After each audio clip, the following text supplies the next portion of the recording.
This show is brought to you by the Genesis Communications Network, a world leader in talk radio since 1998. Visit gcnlive.com today.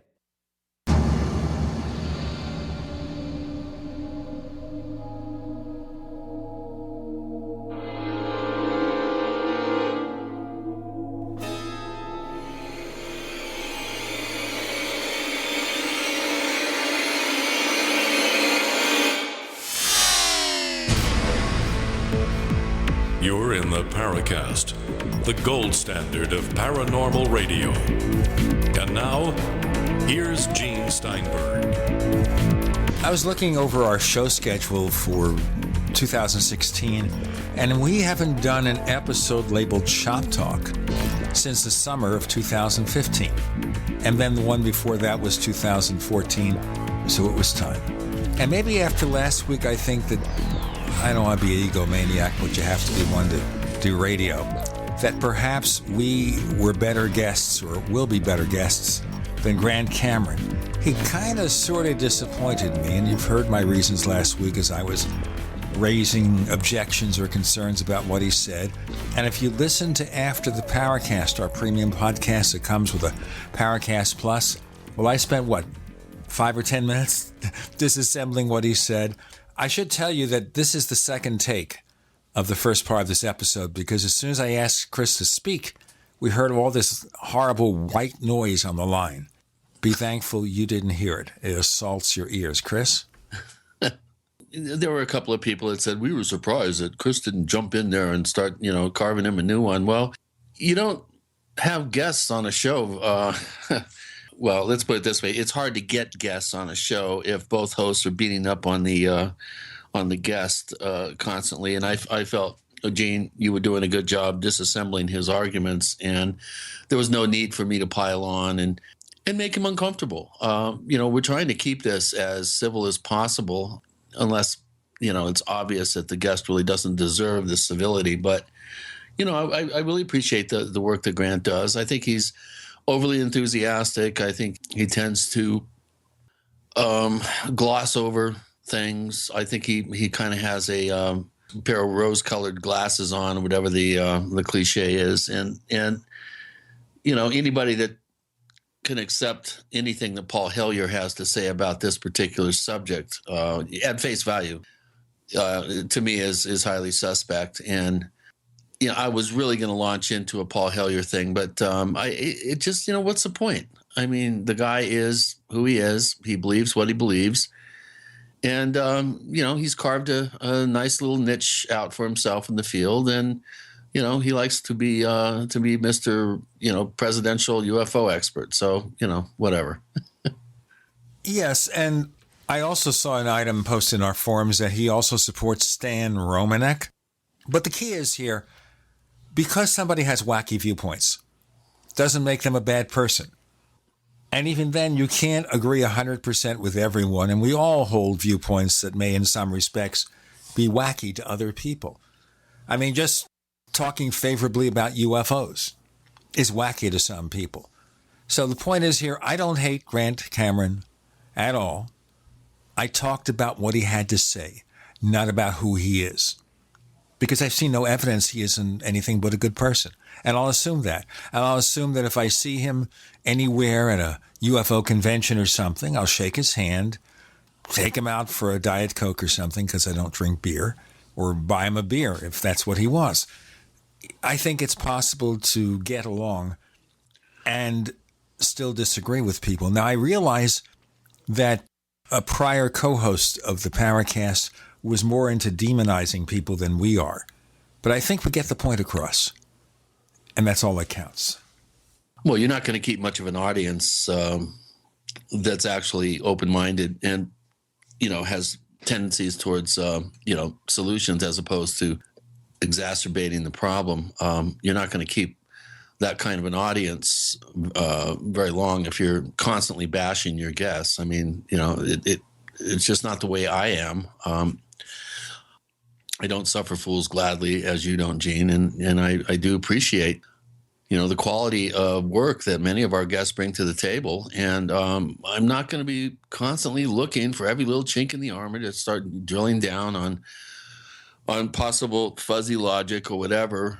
If it's not warranted, if it's warranted, sure. I do suspend my disbelief to a certain extent on the show, but to keep it entertaining. But at the same time, you got to call the BS when you see it. So, and that's what we attempt to do here, and I think we do a good job. And once again, this is not worldwide wrestling. Okay? It's not Howard Stern. I'm not Howard Stern, although I think the former co-host, who was a great person, a really talented person, I think tried to be a little bit like that. And we ran into some interesting guests who deserved it. There are a few people we've had on the show, as many of you know, who deserved a more sustained treatment, such as the guy who hung up in 30 minutes or something like that, because we talked facts to him. We didn't scream, we didn't yell. We talked about facts. So there we go. If you didn't hear my takedown or my disassembling of some of the things that Grant Cameron was talking about, go listen to After the Paracast. To be able to do that, you've got to be a member of the Paracast Plus at plus.theparacast.com, plus.theparacast.com. We give you a commercial-free version of this show, better quality audio. We give you After the Paracast, other goodies, plus.theparacast.com. Check it out. Now, we have some fascinating guests coming up in the near future, and next week we're going to talk about monsters. But these are not monsters running for president of the U.S., although some people might disagree with that. It's a book called Monsters Among Us, an exploration of otherworldly Bigfoots, wolfmen, portals, phantoms, and odd phenomena. That's from Linda Godfrey, and she's always a lot of fun to talk to. So she'll be here next week. Also, Nick Redfern has a new book out about the women in black, and he'll be coming on soon to talk about that. And possibly in the next month or two, we may even hear from Jim Mars. We came close to scheduling him, but he's finishing a book, and I think he wants to do the book first. That's how you go. So we've got a lot of fascinating things to talk about, and we will continue this. But speaking of the political connection, let me just say one thing about that. I'm not going to talk extensively about politics. I realize that freaks people. Although as soon as you talk about presidential UFOs and disclosure, what is it if not politics? But somebody sent a letter on Facebook, posted a message saying they would not subscribe to the Paracast Plus because I put down Donald Trump. So let's be equal opportunity offenders here. Chris, do you think it would be better if I called him, Lion Trump and Crooked Hillary, or Lion Hillary and Crooked Trump? Is that an equal opportunity offender? That kind of sounds balanced and fair. I mean, let's get real. The guy is a narcissistic egomaniac, but other than that, he's presidential material. Well, they're telling us now that he's going to moderate for the public at large. He will moderate any day now. It's like he reads a speech. I'm not going to comment about the accuracy or lack thereof. Oh, maybe I will. But he gives a speech from a teleprompter. Now, of course, he used to say, I don't give speeches from teleprompter like Barack Obama. But he gave a couple of speeches on the teleprompter. Then he deviates from the teleprompter when he does a live political rally, and he's back to the old guy again. So I don't know there. Yeah, old dog, new tricks. I'm not sure. I almost have this kind of weird fascination of what a Trump presidency would be like. It's almost like, rubbernecking at a, really bad accident on the freeway or something. I mean, this could be this could be a late night comic heaven, a Trump administration, if we survive. I mean, the guy's got the nuclear football at his beck and call. And God forbid, some world leader somewhere should talk about the size of his hands or, take them off somehow. And you just don't know. I mean, the guy has ultimate power, and we know what ultimate power does. Absolutely. I read a story a couple of times suggesting that if Trump simply took all the money he got from his father, not just the original million or whatever, but everything after his father died, and put them in normal investments like everybody else, he'd be worth more money now just to sit back and let the investments grow. We got more of this stuff coming on, or some kind of stuff, because we're talking shop with Gene and Chris. You're in The Paracast. the award-winning Graphic Converter 10, the universal genius for photo editing apps on your Mac. Join over 1.5 million loyal users for the Swiss Army Knife app. It gives you all the features that you expect, and most important, it's easy to use. You can get it for just $39.95 from www.lemkesoft.com. That's www.lemkesoft.com. Do you need a website? Well, you can get a great deal on hosting services with Namecheap's legendary coupon code. They're offering substantial hosting discounts on shared hosting, business hosting, VPS hosting, reseller hosting, and even dedicated servers. Namecheap is preferred by millions. It's backed by a money-back guarantee. Use the coupon code LEGENDARY to cash in on the special deal at Namecheap.com, Namecheap.com. Paid non-attorney spokesperson. Injury Help Desk is responsible for this advertisement. Principal office, Las Vegas, Nevada. This ad is not legal advice, and the choice of a lawyer should not be based solely upon advertisements. Services may not be available in all states. Attention prescription antibiotic drug users. Have you or a loved one suffered an aortic dissection, aortic aneurysm, or abdominal aortic aneurysm after taking the prescription antibiotic drugs Levaquin or Avelox? These popular antibiotic drugs have been prescribed more than 80 million times since 2004, and medical studies show an increased risk of the following injuries: aortic dissection, aortic aneurysm, and abdominal aortic aneurysm. If you or a loved one used the prescription antibiotic drugs Levaquin or Avelox and suffered from aortic dissection, aortic aneurysm, or abdominal aortic aneurysm, you may be entitled to substantial financial compensation. Act now. Time is limited to file a claim. You may be entitled to substantial financial compensation. For a free consultation and free information, call Injury Help Desk at 800-823-3851, 800-823-3851, 800-823-3851. Looking for that edge during those intimate moments? We see many ads for enhancement, but the side effects include death. At GCN Team, we should change the Healthy Body, Brain, and Heart Pack to the Healthy Libido Pack. The brain and heart are not the only organs that require a healthy vascular system. For proper blood flow at the right moment, go to GCNteam.com or call 877-878-4203. That's 877-878-4203. That's 877-878-4203. Hi, this is Sophie Winnick, longtime distributor and user of Youngevity products. In the last few years, my family went through a crisis. Everything else in my life, including my business, had to be put on the back burner. Thankfully, life is getting back to normal now. But the one thing I never had to worry about was my business and my monthly commission. I've been a distributor for Youngevity for over 17 years, since before it was Youngevity. And I've got to say, the most amazing thing about this company is the people. While my family was in crisis, other distributors stepped in and helped my customers, simply because that's what Youngevity people do, even for people they don't know. For me, it has never been about getting rich. It was about a product I could stand behind, a company I could count on, and a monthly commission check that has never, not once, been late in 17 years. Youngevity is truly a business for everyone, even people who have too much to do. I'm Sophie Winnick. I'm just like you. I have a real life, real ups and downs, but I know I will always have Youngevity. This is Dan Pilla. Do you owe the IRS money you can't pay? Are tax debts crippling you? I've defended people from the IRS for over 30 years. I've helped thousands, and I can help you too. I wrote the book on IRS settlement, and I'm telling you, there's no such thing as a hopeless case. Call 800-34-NO-TAX to finally get free of IRS debt. With the IRS's new programs, there's never been a better time to solve your problem. Call 800-34-NO-TAX. That's 800-34-NO-TAX, or my website, danpilla.com. We'd like to hear from you. If you have a comment or question about the Paracast, send it to news@theparacast.com. That's news@theparacast.com. And don't forget to visit our famous Paracast community forums at forum.theparacast.com.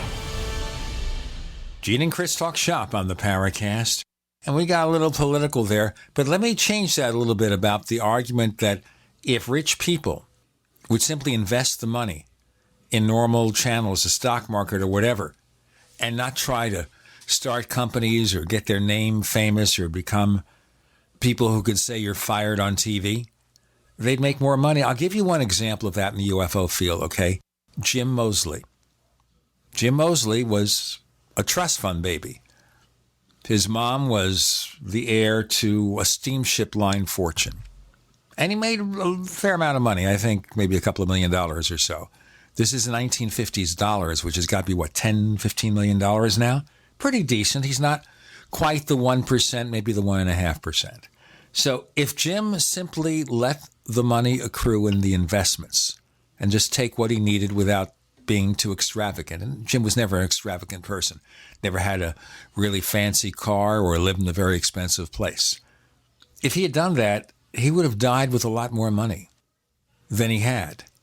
But by trying to invest things in the stock market himself rather than use the built-in investments from the trust fund, buying real estate, he bought a couple of small apartment complexes, like 4 units, and tried to become Jim Moseley, the landlord. Every one of these things failed.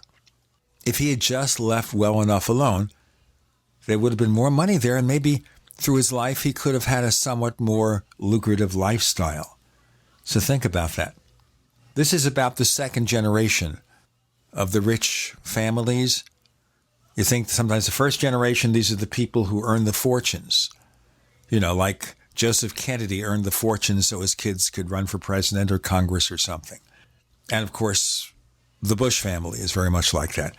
I don't know much more about it because I had one relative who I think would have become that person to build wealth in the family if he had lived another 10 years.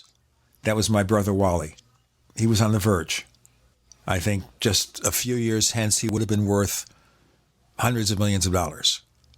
But he just died a few years too soon. So I don't know what that means. Does that mean anything? I don't know. Because we shouldn't say just because somebody is born of a rich family that they're useless. They're not. I don't think Jim Moseley was useless. Maybe his investments didn't really go in the direction that he hoped. Well, the reverse is also true. Just because you're born of a rich family doesn't know that you know what the hell you're doing. As they say, sometimes you should just leave well enough alone and not assume you're more than you are. I understand that someone wants an image of self-worth, and maybe you don't feel the self-worth if you go around depending on daddy or mommy's trust fund, like a Kardashian or something. You don't want to be that way. You want to carve out your own place in society. And I think that's what the Kennedy family has done traditionally, to use the fact of their wealth to put them in a place where they don't need to earn a lot of money, and they could run for political offices and do what they consider are good things, I hope. Does that make sense to anybody? I don't know. As I said, the closest we had in the family to being very wealthy was my brother, who died a few years too early. Any rich people in the O'Brien family or in your birth parents' family? Yes, actually. You missed out. Well, I got written out, actually. I was part of the original trust, my adopted parents, but after my mother's very suspicious death and my father marrying their best friend in less than 6 months, somehow the trust was totally rewritten, and my brother and I were written out of it. And the O'Briens were worth a lot of money, shall we say. I just, it's funny you should mention this. I just got a notice from my brother's widow that my stepmom had died 2 weeks ago, and that I was being sent some papers about the trust. And I'm wondering, why are they sending me trust information if I've been written out of the trust? I find that very interesting. I might have to retain counsel and find out if there's some little side door I could slip in. Well, when you get the papers, just take a look first before you hire the lawyer. Right, of course. But the thing is here, did you get along well with your adoptive mother? Yeah, I did. Very well. Maybe she put you in her will. I probably would have known. She died in 96, I think, or 95. I would have known. It was in the trust. Everything was put into a trust. And, of course, my stepsisters have totally disappeared. They from my disowned life. you. Huh? They disowned you? It's a long story, Gene, but Families are families, is also it's always a long lot of story. joke. No, nobody disowned me. I think they supported my dad's decision because that meant that there was twice as much for them. Did you have a problem with your dad at all? Oh yeah, he was an abusive MFer. I remanded myself back into state care at 15. Well, that explains a lot. What about your brother? He was dragged off in handcuffs at 14. Oh? Yeah, he was dealing acid and he was a real cut up. Had lots of issues, lots of emotional problems, and it's hard to be a little kid and be in a physically abusive adopted home. It's not easy. Yeah, that's all you need. It's bad enough if your birth parents are nasty people. But being adopted, how did you come to be adopted by these people? My parents were like wannabe Bonnie and Clydes. I mean, they were bank robbers and motorcycle riders, and my mom designed all her own tattoos in the 50s, and she was a meth dealer in her late 60s, early 70s. I mean, she was just a wild woman. You were much better off then. Well, my real birth family on my mom's side, at least, I know very little about my dad's side, but my real birth family is, I think, 4 or 5 generations of Californians, hundreds of relatives on that side. But so I don't know. It probably turned out for the best. I would not be the effervescent personality that I am today. Put it that way. If I hadn't been taken away by the state and put into, foster care. You might become a bank robber yourself. Well, I don't know about that. I definitely would have had a much different life. Yeah, I would have had a much different life if I hadn't left home. Of course, it was my sisters that talked me into leaving home, so they may have had ulterior motives, even as far back as the, when I was a kid, 15. These are your stepsisters? Yeah. Okay, so they basically encouraged you to make this momentous decision. Right. But then my older sister took me in when, my first couple years of college. So I lived with her and my brother-in-law in New York City when I was starting out in college. Sounds like a good outcome. We've got Gene and Chris shop talking away. You're in the Paracast.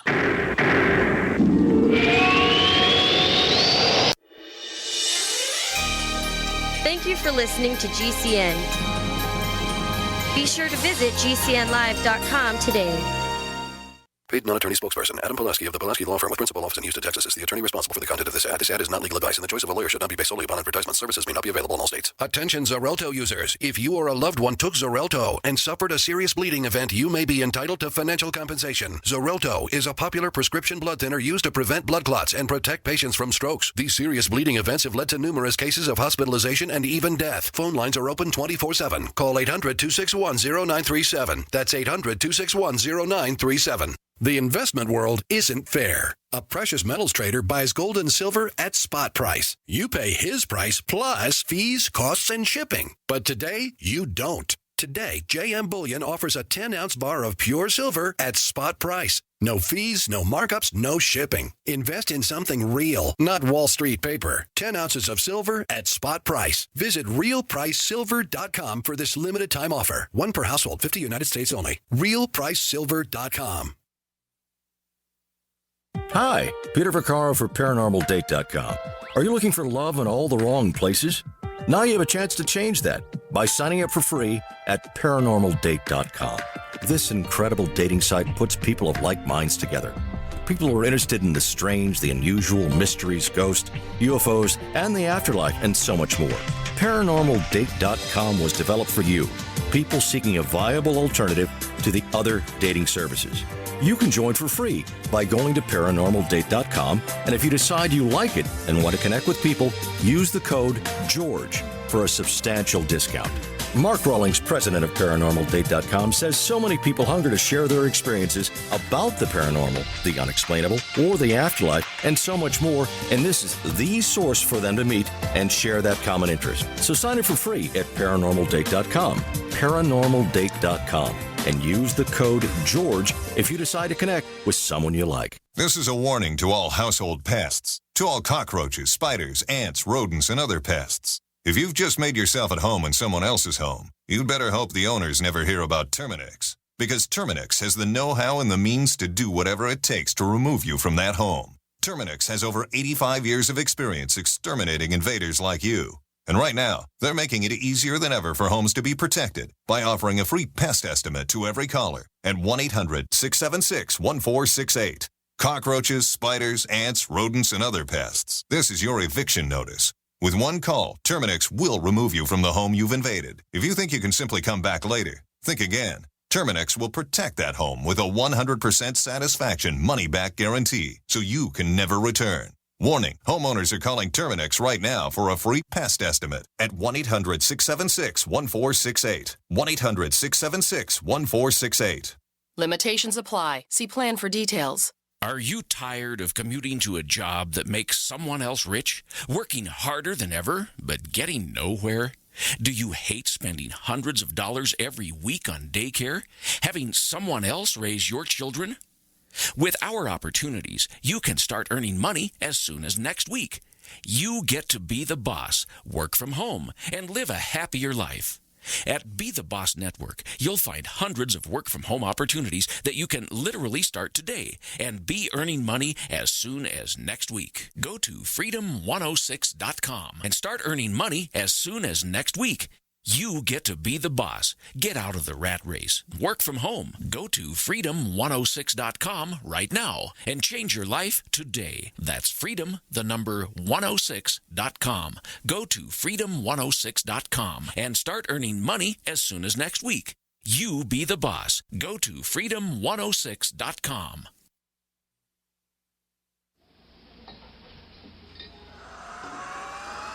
Hi, this is Joshua P. Warren, author of The Poor Man's Paranormal, and you're listening to the Paracast, the gold standard of paranormal radio.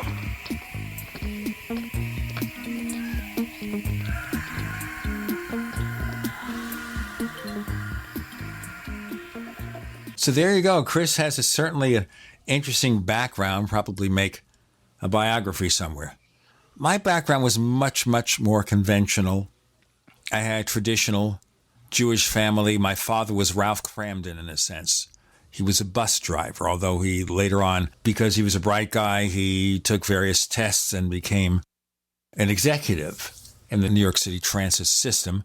My mother stayed at home most of the time, but as we got older, she decided to go outside the home, and she had experiences as a receptionist and typist and clerical work. In fact, that's how I learned how to type, by the way. My mother was a typist, and I said, how do I do that? And she said, this way. And then she got me a typewriter. And I don't know what that meant, but somehow it took me to all these highways and byways. But as I said, fairly conventional upbringing from a traditional middle-class Jewish family in Brooklyn, New York, growing up in the 50s and 60s. At the age of 21, I left home. I said, I will leave at 21. And I did, and I got a job in radio. Like a week thereafter. And here I am. What does that mean? I have no idea. Oh, well, life marches on, dude. Well, yeah, at my age, it doesn't march on for very much longer, but there we are. I got a letter the other day, Chris, to move into other subjects in our life histories and bore people to death. Got a letter the other day remarking on your greater acceptance of the possibility that cattle mutilations might have an ET origin, as if this is a big change. But you never dismissed the idea of something strange and unusual about them, did you? No. Again, I, as I've said so many times on the show and in my books and everything, that I really attempt to be open-minded and objective and allow myself to be pulled in the direction that the data or the evidence is suggesting. And, the more I mull the whole subject over and the UFO subject, cryptozoology, all these subjects together, I get pulled one way or another way slightly. Not much. I'm pretty set in stone, I think, in most of my opinions and conclusions. But it's the evidence. It's the data that helps me move in a particular direction or draw particular conclusions. I've never said it was anything else. Somebody pointed out that helicopters are extremely well maintained, and it's pretty rare for helicopters to actually crash. And so I think someone came up with a nice figure. I think a helicopter crashes every 11 years or something, or the odds are that a helicopter will crash every 11 years. I need to do a little bit more, I think, data mining to come up with a little bit more, I think, of I don't know how to put this, but if no helicopters ever crashed that we know of during some sort of cattle mutilation operation, going with the hypothetical that the government is somehow involved in at least a sizable percentage of these cases, which I still do firmly believe. Yeah, but maybe the government is using more perfect helicopters, or we don't hear about it. That's all. Well, again, it's a combination of two things. First of all, it's very clandestine. It's very slick. It's very well organized, very well funded. Obviously, if it's real, if this kind of program is real, or programs, I should say in the plural. But perhaps there have been crashes. Perhaps there have been mechanical failures. But because of the nature of the particular case, it was done out of sight and out of view of the ranching house or any sort of witnesses. And they were able to go to some sort of go-to plan effectively. And thus, no harm, no foul. Nobody saw it. It didn't happen. So if a helicopter crashes in a remote pasture in America and nobody is there to see it or hear it, does it actually crash? However, there are other elements, and it would take pretty much a sizable portion of an entire show to really go into this in depth. But there are other aspects of the phenomenon that are real head scratchers and very, very difficult to explain with a just straight out terrestrial agent being involved. I've always suspected that there is some sort of preternatural or supernatural predator or paranormal aspect to the core of the cattle mystery, and I think the UFO mystery as well. But whether you can't use that particular intuitive hit about a small percentage of cases as a big broad brush to then attempt to explain all the other cases with that particular explanation. It doesn't wash. There's way too many cases that seem, mundane in nature, high strange in the fact that the animal is killed and disfigured, but the subsequent activity that occurs at the site could be very easily explained by humans. So, I think, again, as I've always said, I think there's multiple groups with multiple agendas, piggybacking their agendas on other agendas, actually doing red herring cases to possibly even implicate other agendas, or at the very least throw investigators and law enforcement off track. So I am attempting to be as open-minded as possible. And if I've been drawn back towards a possible ET scenario by 1 degree, I think that's an indication that I'm open-minded and I'm not set in stone. So people should be applauding that, not questioning it. The issue is more not that you have any particular point of view or you gravitate towards one or the other. It is that you're not saying this is the final answer, this is it. I'll go across on lecture tours and tell you how I discovered the truth. Because if he did, Chris would be rolling in money now. I mean, I used to do lectures in the early days when Jim Moseley, who was doing lectures, he took over for Major Kehoe, believe it or not. And he handed me the occasional assignment. When I was going around the country doing lectures, I didn't do, I think, as well as I could have done. And the reason I didn't is because I was not willing to lie and say, yeah, well, we have proof it's spaceships. We have proof it's time travelers. We have proof whatever. I wouldn't do that. I just would give the most compelling sightings and say we need to investigate it, kind of a really, really conservative point of view. But they didn't want that. They wanted the Reader's Digest answer. Is ET here? They needed that. and therefore I'm not doing that kind of lecture. They wanted to talk about cosmic Watergates, like, of course, Stanton Friedman does. Not that Stanton Friedman isn't a serious guy, a scientist, well-educated, and he believes what he says. He thinks his evidence is compelling. I'm not saying that. Although maybe as he gets older, he relies more on what worked for him rather than rethinking what he believes. You see where I'm getting at? I'm telling you why I can't be a successful lecturer. But Chris couldn't either for the same reason. He does a great show, a great presentation, but he's not going to come out and say, here's the evidence, that's it. Not going to do that. Just to let you know here, we communicate with Skype for these radio shows, like lots of people do. Earlier in the show, we had the white noise that you don't hear. This time, Chris was trying to talk, and nobody could hear him. It's nothing personal. I want to tell you that. Anyway, moving right along. When I lecture, I don't get up there and say, I figured it out. My opinion is omnipotent. If anybody who doesn't believe what I say, not only are they wrong, but they're, part of the problem. They're at best muddying the waters, quote unquote. At worst, they're some sort of CIA operative who's a disinformation agent. I've been accused online of being both, which I find extremely amusing. There's a video interview I did with Anthony Della Florio while I was at the Norio Hayakawa in the 2009 Dulce get-together for the locals. And, it's got, 20-something thousand views. And just reading through some of the comments at one point a few years ago. We're going to talk about those comments and more in our next segment with Gene and Chris. You're in Paracast.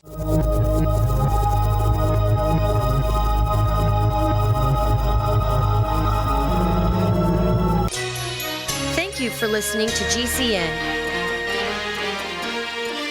Visit GCNlive.com today. We also have swag.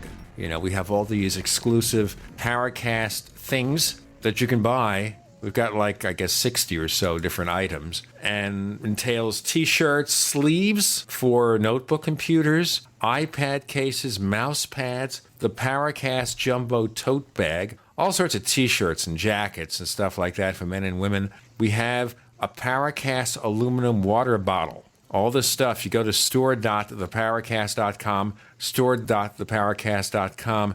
What makes it special is that the items are the best quality, great t-shirts, fabrics, and they have our official logo on them. That's what makes them special, in multiple sizes and colors. We even have stuff for children, stuff for women, stuff for men. We have all sorts of sizes, like small up to X large. A lot of good stuff. That's the swag from the Paracast. You go to store.theparacast.com, stop by, and take a shopping tour. By now you know that wireless technology like cell phones do in fact pose dangers to the health and privacy of everyone. Block-It Pocket's wide range of products are unmatched in providing the protection you deserve. No scare tactics, just common sense. BlockItPocket.com offers quality American-made options to alleviate and eliminate these invisible dangers. Learn more at BlockItPocket.com or call 888-315-9618. BlockItPocket.com, enhancing health and privacy.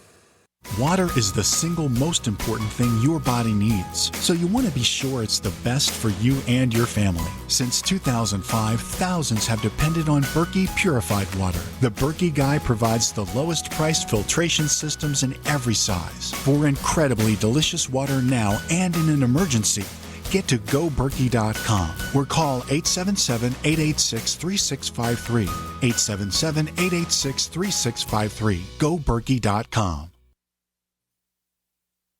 The investment world isn't fair. A precious metals trader buys gold and silver at spot price. You pay his price plus fees, costs, and shipping. But today, you don't. today, JM Bullion offers a 10-ounce bar of pure silver at spot price. No fees, no markups, no shipping. Invest in something real, not Wall Street paper. 10 ounces of silver at spot price. Visit realpricesilver.com for this limited time offer. One per household, 50 United States only. realpricesilver.com. Dangerous blood clot device alert. If you or a loved one had an IVC filter placed to prevent blood clots from traveling to your heart or lungs and suffered an injury, you may be entitled to substantial financial compensation. The FDA warns that IVC filters may cause serious complications, such as heart or lung damage, internal bleeding, and even death. These dangerous blood clot devices can break, and the metal fragments can travel to your heart or lungs, causing serious injuries. If you or a loved one suffered organ damage or other injuries from an IVC filter, you may be entitled to substantial financial compensation. Act now. Time is limited to file a claim. For a free consultation and free information, call Injury Help Desk at 800-478-1507. 800-478-1507. 800-478-1507. This is an advertisement. Paid non-attorney spokesperson. InjuryHelpDesk.com is responsible for this advertisement. Principal office, Las Vegas, Nevada. I'm Jesse Gonzalez, Vice President at Kmart. Did you know that premature birth is the #1 killer of babies in the United States? Or that survivors can face a lifetime of serious health problems? But you can help. Join me in Kmart for the March for Babies Walk. We'll work together to raise funds for research and programs that help the Marchionines fight premature birth and birth defects and improve the health of moms and babies. Start your team today at marchforbabies.org.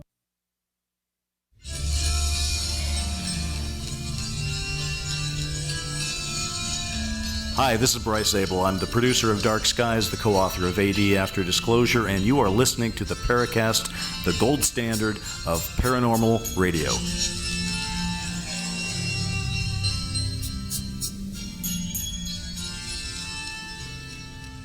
All right. Tell us about the comments as we do Shop Talk with Gene and Chris. Well, this was a video done on the Dulce, the myth of Dulce, as I would like to refer to it. And somebody said, "Oh, look at his eyes. They're like going into vertical pupils. He's a reptilian." He's a an asswipe wannabe disinformation agent. I just couldn't believe some of the ill-informed commentary that was on there, and that's what you get with the web. It doesn't matter, what it is. There's going to be some a-hole with an attitude and an opinion that's going to tear down anything that is posted. Of course, I had far more people jumping to my defense, but still, it just it gives you an indication that if you don't conform to people's resolved beliefs or predetermined, what would the word be, Gene? It's almost like people want things to be true or not true. They have this inner desire, some compulsion that drives their opinion or their perspective into a particular direction. And I think within the realm of the paranormal, UFOs, the mutes, crypto stuff, ghosts, people have this overriding desire to believe and for it all to be true. And the more educated you are, the more you pull back from that particular drive or that particular want to believe agenda, if you will, for lack of a better way of putting it. So the more you educate yourself, the more you're up to speed, the more skeptical you become. And that to me is a good thing.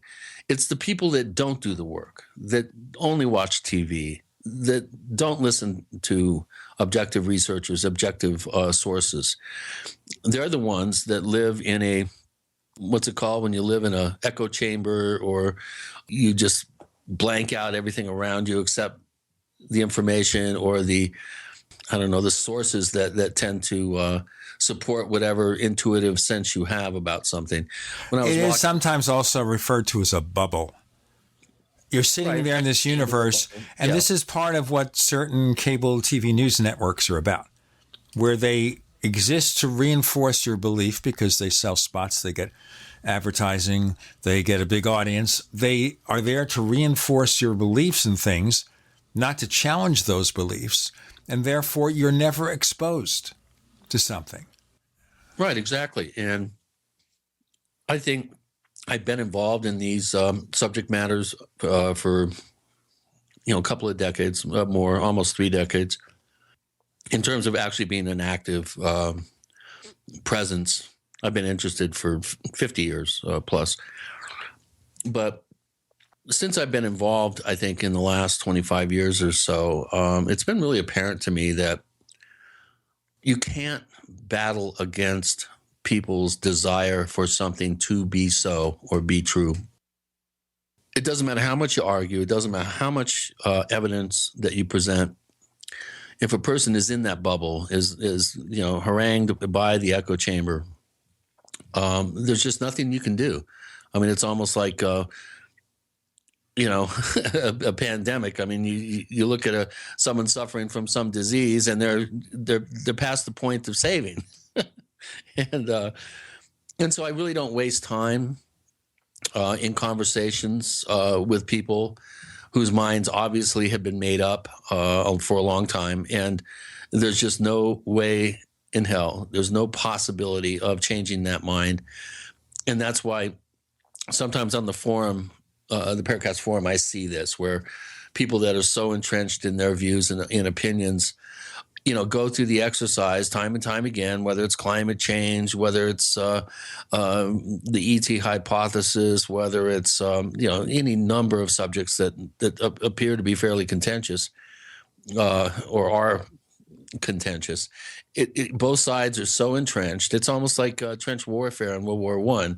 The only thing you can do is lob artillery shells and hope they hit something. You're not going to change people's minds in this realm.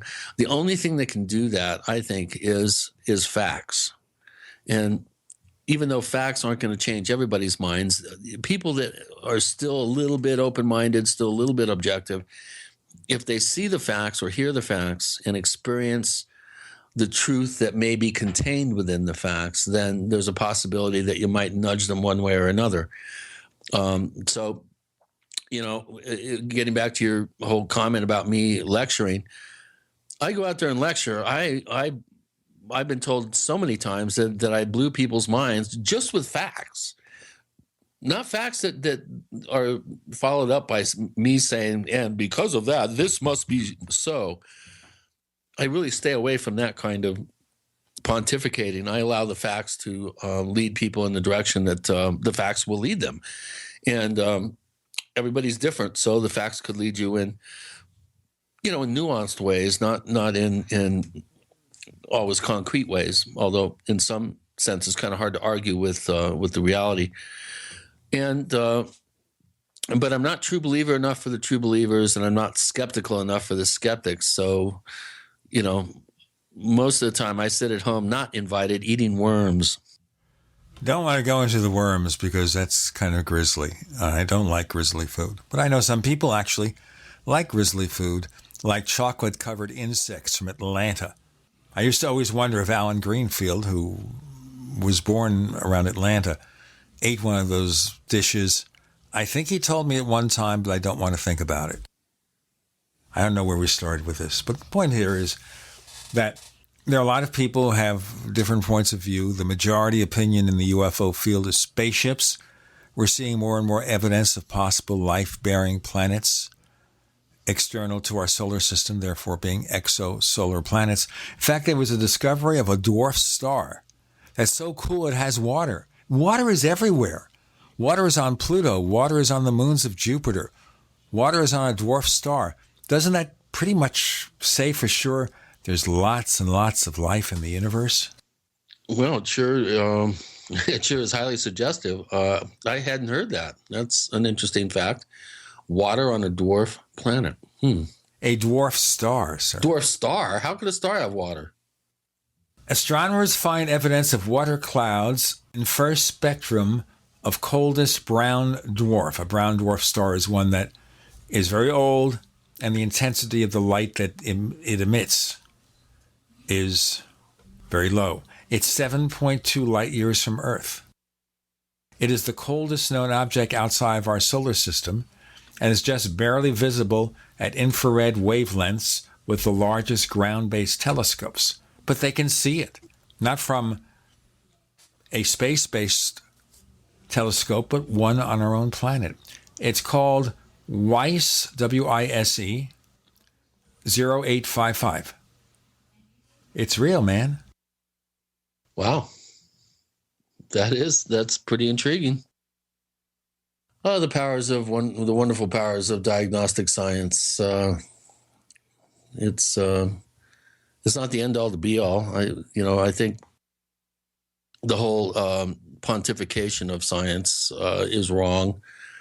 I think science every few years, it has to admit it's wrong because they come up with more amazing facts that prove that they're not fallible.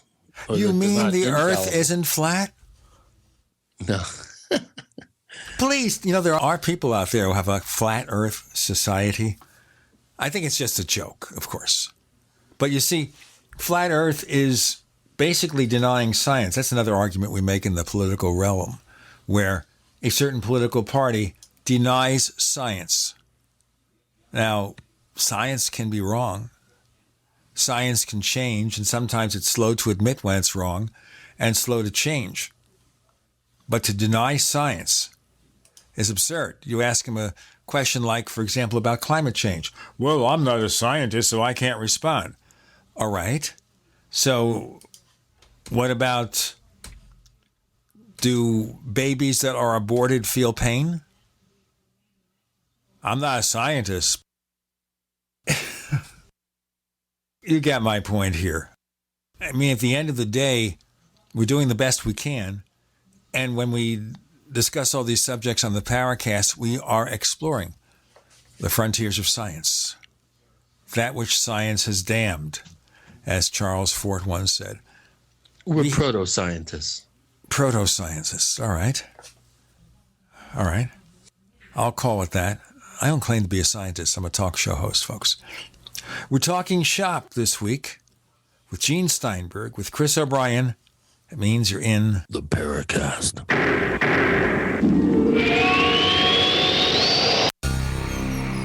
Thank you for listening to GCN.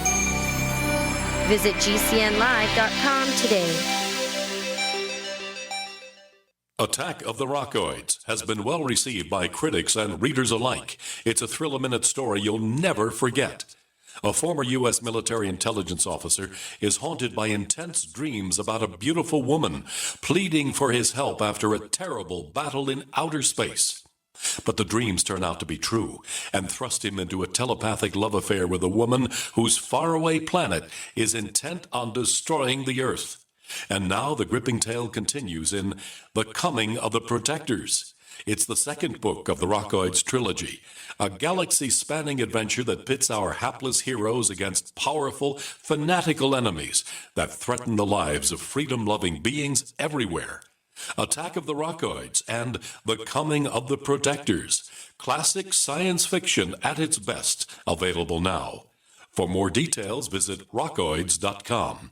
That's ROCKOIDS.com. Worried about lead, fluoride, and other contaminants in your drinking water? Get a ProPure with the Pro 1G 2.0 cleanable reusable filter and remove up to 200 contaminants. Drink water the way nature meant it to be. Clean, crisp, and refreshing. See the complete line of ProPure products, including the new ProMax shower filter. There's a ProPure for you. Visit your authorized ProPure dealer for details or ProPureUSA.com. That's ProPureUSA.com. Looking for that edge during those intimate moments? We see many ads for enhancement, but the side effects include death. At GCN Team, we should change the Healthy Body, Brain, and Heart Pack to the Healthy Libido Pack. The brain and heart are not the only organs that require a healthy vascular system. For proper blood flow at the right moment, go to GCNteam.com or call 877-878-4203. That's 877-878-4203. That's 877-878-4203.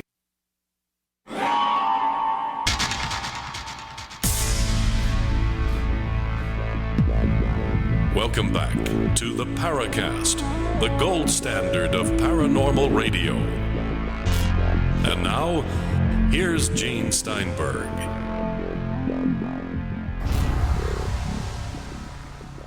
As we were talking, my mind wandered to the appearance a few months back of Whitley Strieber. Now, you know, Whitley Strieber's most recent book is called Alien Hunter. Not the one on abductions, but his recent fiction book, Alien Hunter. And there's a TV series based on that book called Hunters. Just finished its first season on Sci-Fi. Did you get a chance to see it, Chris? I don't have broadcast television.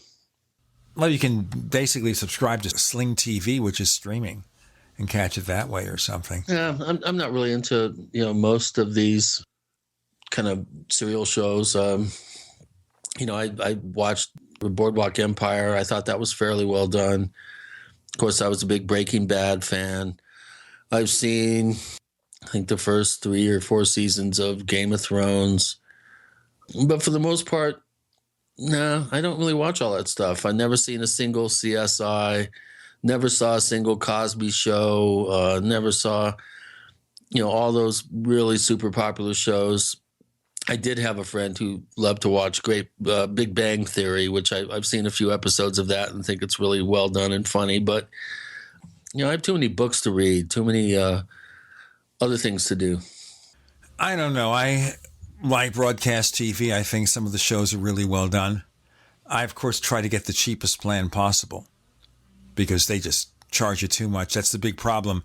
And why people cut the cable cord is because you pay for a service, and to watch 10 stations, you have to get 300. 300 channels and nothing to watch. Anyway, Hunters, I did get to see it. And the basic focus of the story is around the disappearance of a decorated Philadelphia cop's wife when he discovers an organization who hunts down alien terrorists. It's like some kind of federal agency that is involved in this. The show is very grisly. These are lizard-like creatures that grow skin, human skin, and you think of that like V. Remember V? Did you ever see V?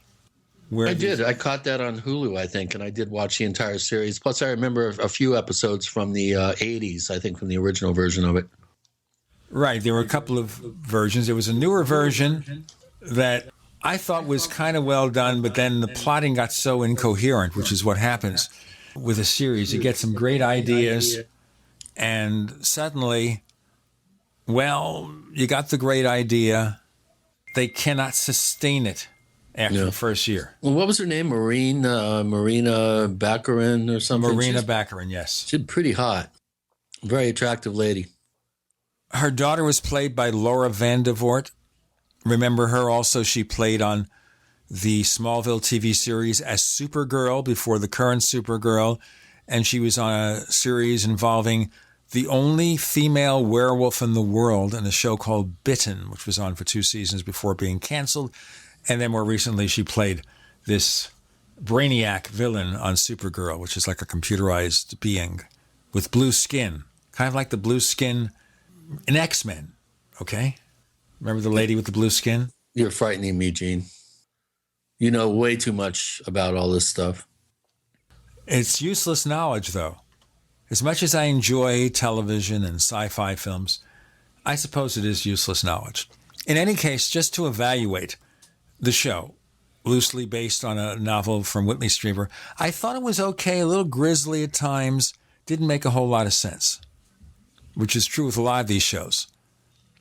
We're really not sure why the aliens are here, and they seem to have different factions, and they seem to want to leave this planet, but it is shown when they want to leave this planet, they'll use a craft that could set off a nuclear explosion and destroy a whole continent or something.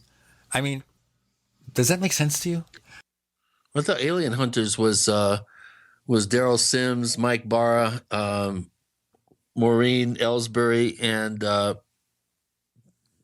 what's his name, John Ronson or somebody from England, running around making fools of themselves. Wasn't that Alien Hunters? I don't recall, but there is an Alien Hunters book that is science fiction from Whitley Strieber. It only lasted about 6 episodes. I think it was so bad they couldn't even get a full season out of it. Well, there you go. Let me look at the reception to the show, okay? The show has been universally panned by critics. Brian Lowry from Variety called the pilot utterly generic, conceptually cynical, and instantly forgettable. Hunters had a 0 rating by critics and 55% by audience on Rotten Tomatoes. Oh, that's pretty bad. That is bad. I mean, getting a 0 by critics. I mean, sometimes a movie really panned is like 25 or 30%. 0. Yeah, that's real bad. I mean, and then also the fact that only a small majority of the audience likes it. I don't think we're going to see a second season. It doesn't sound like it. Yeah. Oh, okay. I just answered my own question. Sci-Fi announced Hunter's cancellation on July 8th before the final and 13th episode was aired. So they're basically saying, sorry, folks, you're never going to see any more of these episodes. It's gone. Sorry, Whitley. I wonder, though, when someone like that sells the that was the Whitley show. That was the Whitley show. That's what I was talking about. And it was produced by several people, including Gail Ann Hurd, who you might remember. Yeah, it rings a bell. Right. She has done a lot of interesting shows, the most recent of which is The Walking Dead. Ah, no wonder. She's responsible for The Walking Dead, but she also wrote one of the writers on the original Terminator. Oh. And on several of the other Terminator movies. Not Okay. Terminator 2, which was the best one, but the original one. Okay. And she was married to James Cameron for 4 years, which is, I guess, why she wrote the Terminator. Why do I bring this up? I just, all this you started can't from... help but talking about fantasy, dude. You live in a fantasy world, but that's okay. To each their own. Well, I started by thinking about Whitley Strieber and this. No, you need a life. You live your life vicariously through your television, and that's okay. But whatever works, dude. Well, it's true, but, I had some more money, I'd travel more. I am a hermit, but my middle name is not Herman. I hate to point out the obvious here, but, a life is a good thing to have. And sometimes we need to work a little extra hard to make sure that we have one. Oh, we try. If I ever get past some of the current tribulations, I am sure I'm going to try to live a life out there. In the meantime, I live a life in front of a microphone. Yeah. Is that reality? Well, it's your reality. I'm not sure if it's a reality, but it's definitely your reality. Me personally, I've got so much going on that it's difficult for me to focus half the time when we do have these shows because my mind is elsewhere, especially when I'm doing a show like this where I got to talk a lot. Yeah, I guess you like to listen. You prefer to listen. Yeah, I prefer to listen and learn as opposed to hear myself talk and pontificate. I'm just really, the older I get, the less enthusiastic I get about hearing the sound of my own voice. Well, remember also, your voice never sounds to yourself the way it does to other people. So you might hate the way you sound, but other people find it presentable and pleasant, or vice versa. I mean, you may think you have the greatest voice on the planet. Other people listen to it and they go, ah! Gene, I've been in audio for 35, 40 years. Yeah, dude. I know that. That's why I said, do you like your own voice or do you tolerate it? Obvious. I have no opinion. It's just a product. It's changed since I stopped smoking. Maybe a tad. I think less rough. Before we get too rough, we got to do the break. With Gene and Chris, you're in the Paracast.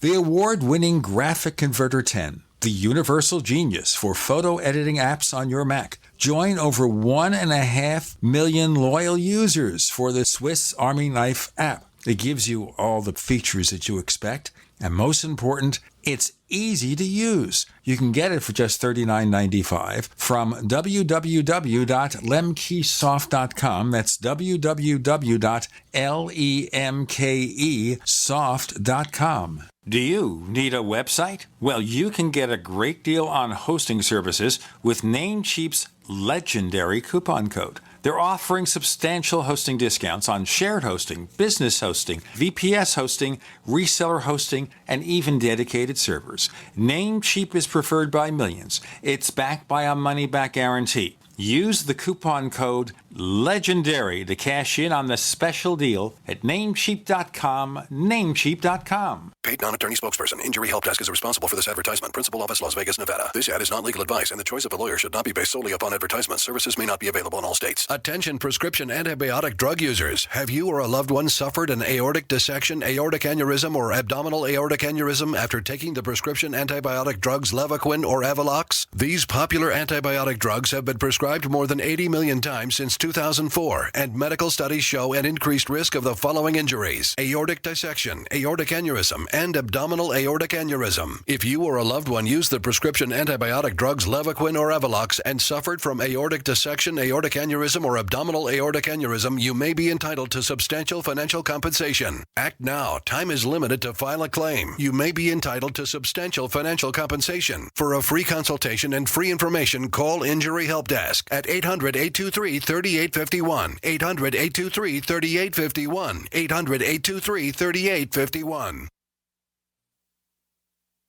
Are you retired or facing retirement and you're afraid your income is going to be less than you'd like? I'm Pharmacist Keith. Dr. Wallach, the Dead Doctors Don't Lie guy, and I want to show you a low-cost way to create your own business working around your current schedule, creating extra income that will last for years to come by joining Dr. Wallach's crusade, spreading his message of better health. To learn more, visit radio.recordedvideo.com. That's radio.recordedvideo.com, radio.recordedvideo.com, or call 866-257-3105 for a recorded message.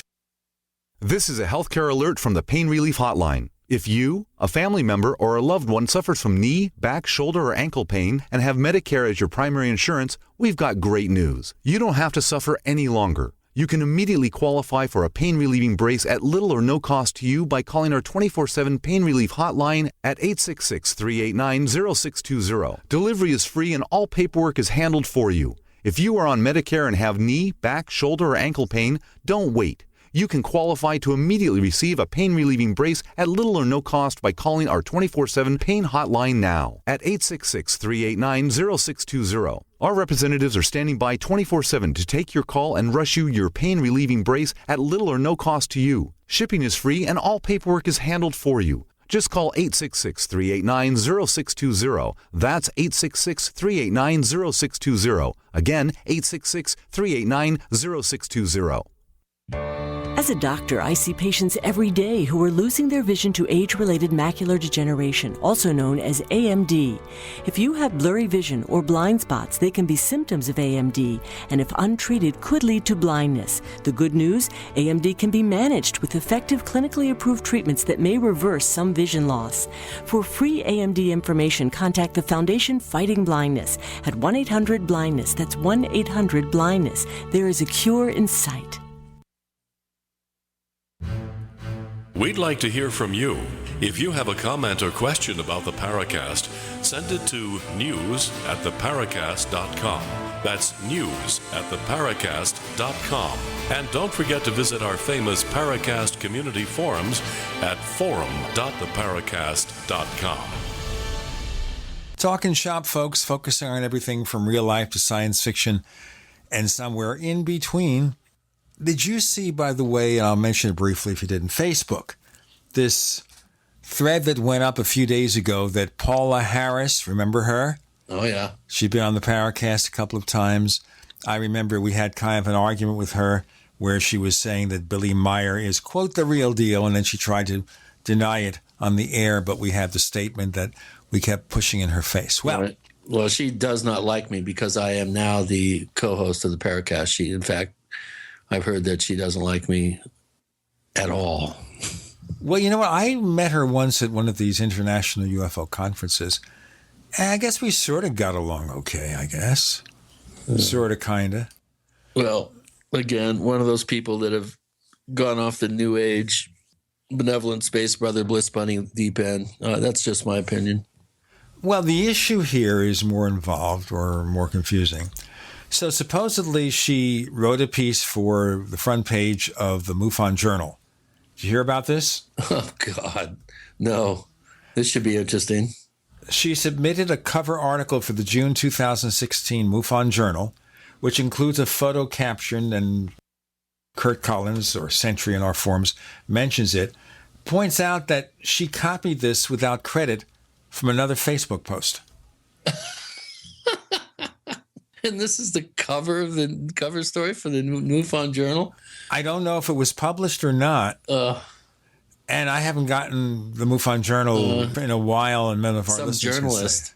She claims that she's a journalist. Well, that's not very journalistic. If worse, she calls herself a UFO photojournalist and investigative reporter. Well, I think an investigative reporter knows something about copyright, something about saying, wait a minute, how about giving us the rights to this photo? Would you want to do that? Maybe the person would. I don't know. It's inexcusable and unforgivable. And the case she was writing about, Alejandro Rojas from Open Minds says the following: I have spoken to the witnesses in this case. Their biggest concern was getting a paycheck. Need I go on? Well, why don't you share that on my Facebook page, and I'll take a look at it. All right, I have it right here. I will share this whole... Yeah, because I want to make some calls up to Boulder and find out what's up with that. All right, I will definitely look at your Facebook. There's your Facebook page. And I will write, check this out. Hear how quiet my keyboard is? And I post the link to the thread. How could I hear how quiet it is? I could only hear how noisy it is. It's not noisy. I have a quiet keyboard. Listen. You hear that? No. You don't hear that? No. I have a quiet keyboard. I have really bad ears, too. Well, that's right. You're a rock and roller. That's the thing. You're a rock and roller. That's why you have bad ears. I worry about Grayson's ears because he attended a lot of different sessions, a lot of different events from rock and roll stars. Eh? Huh? What? You hear what I said there? You talking to me? Richie Blackmore, 73, blew out my right eardrum. 25, by about 70%, maybe 75% hearing loss as a result. And my left ear is, maybe if I'm lucky, 75%. You see? What? You see, if you go to too many of these don't rock start and roll with Daddy Gene on me already. Why? I'm old enough. I've already worked Daddy. around all this stuff. I can still mix, and know exactly how the EQ is working, even though I have no high end left. I can still mix stereo. It hasn't inhibited me in any way, shape, or form. In fact, if I lay on my left side, which is my good ear, I can really get to sleep because I have a natural noise filter in my right ear, which can't hear very well. So, there's a golden lining. There's a silver cloud to every possible scenario. I prefer to accentuate the positive, not the negative. Too many rock concerts, folks. And you can't hear? No, I can't hear any of that. It's not rock concerts. I was a gigging musician, a rock and roll musician. Well, of course, that's even worse. You were one of those people. Yeah, well, I wasn't in front of the PA, and I had very loud guitar players in a couple bands. What can I do? I don't know, earplugs or something? I did. Didn't work. Yeah, sometimes it didn't. Well, they said that the late George Martin, the Beatles producer, in his latter years, his hearing had gone to well, the that's dogs. normal. Your hearing's going to degrade as you get older, so. But in his case, it was listening to the music. Loud up front. Yeah, well, the secret to good mixing is not listening to it loud. You reference the mix once you've got it where you think it should be. You reference it on the big mains and then, crank it up and have a listen. But you never mix at a loud volume if you know what you're doing. Now, Bob Ludwig, remember him? Famous record producer. he mastered one or two recordings that my wife did in the 80s. And one of the things he told me at the time was that when he mastered for vinyl, they make an acetate and he was creating the acetate, he'd listen to it on a very cheap $30 record player. And the reason is to, number one, make sure it doesn't skip. You can't have a record that skips. But to see how it sounds on a poor quality system. Like, if it sounds good on a crappy little system, it's going to sound great on a good audio system. Absolutely. That's an important point. Motown recordings were mixed for AM radio. They were extremely compressed. Yes. But that's true with a lot of music nowadays. I think a lot of music nowadays is very much mixed, very compressed. Yeah, especially all the pop stuff. It's ridiculously compressed, as far as I'm concerned. It's also ridiculous. The music doesn't have a chance to breathe. It doesn't have silence is as important as notes. And there is no silence except for some breakdown where then some weird synthesizer, thing comes squawking in. I think they're putting too much in there. But the problem with that I see... Perfect. It's too perfect. There are no mistakes in music anymore. There's no more spontaneity. They've taken all the humanness and the wonderful analog sense of music. They've taken it out. It's the heart and soul of music is being torn out. Popular music is so tits on. Everything is perfect. There's no errors. There's no sense of performance. It's all computerized perfection, which to me is extremely cold, extremely boring, and doesn't inspire me one bit at all. You see, at one time in the old days, when you made a recording, it was supposed to duplicate the live performance as much as possible. So anybody who wanted to would put the record on the turntable and get some approximation of the live experience. I mean, even the early Beatles songs, they did a lot of those things in one or two takes. Come in the afternoon and do a few hit records, sure. Because they could play as a live band. It was really amazing. A lot can't. But we'll get into the but in a moment because we have Gene and Chris doing Shop Talk. You're in the Paracast.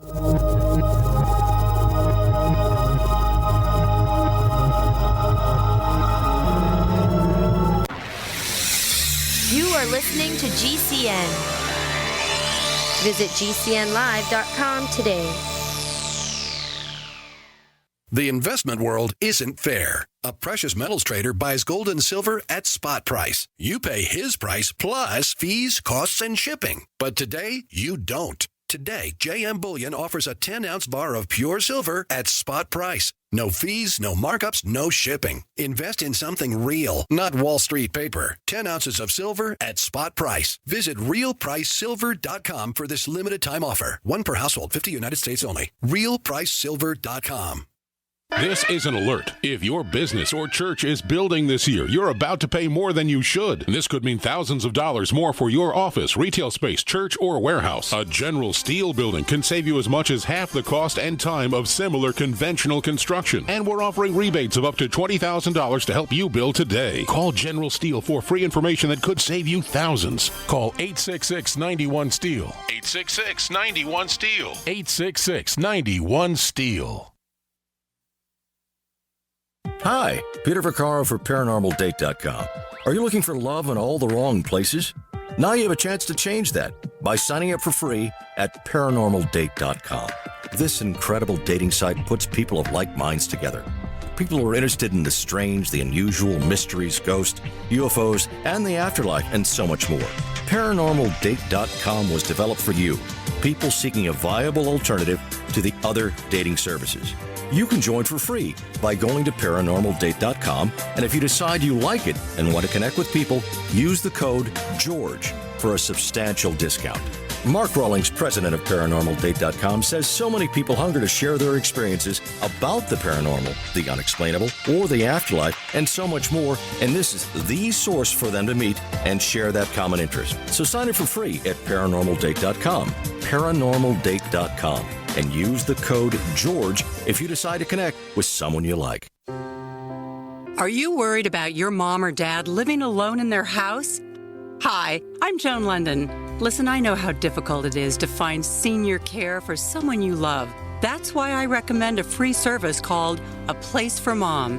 They are the nation's largest senior living referral service. Call A Place for Mom today.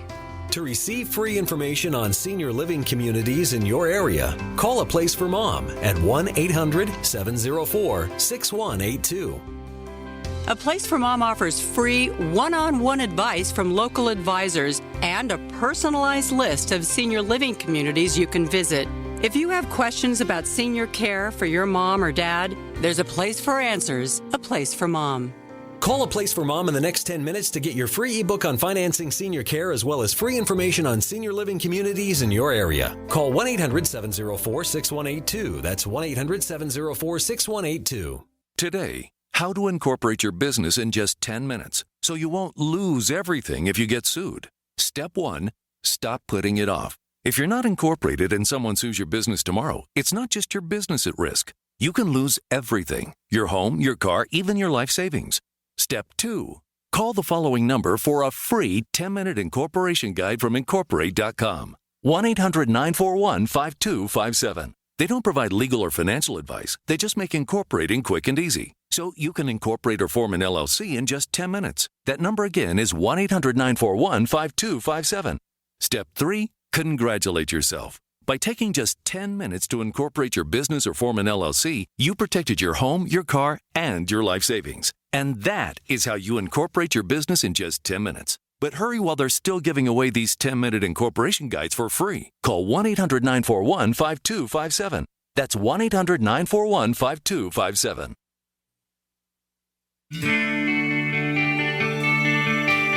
This is Jerome Clark, author of the UFO Encyclopedia and other books. You're listening to the Paracast.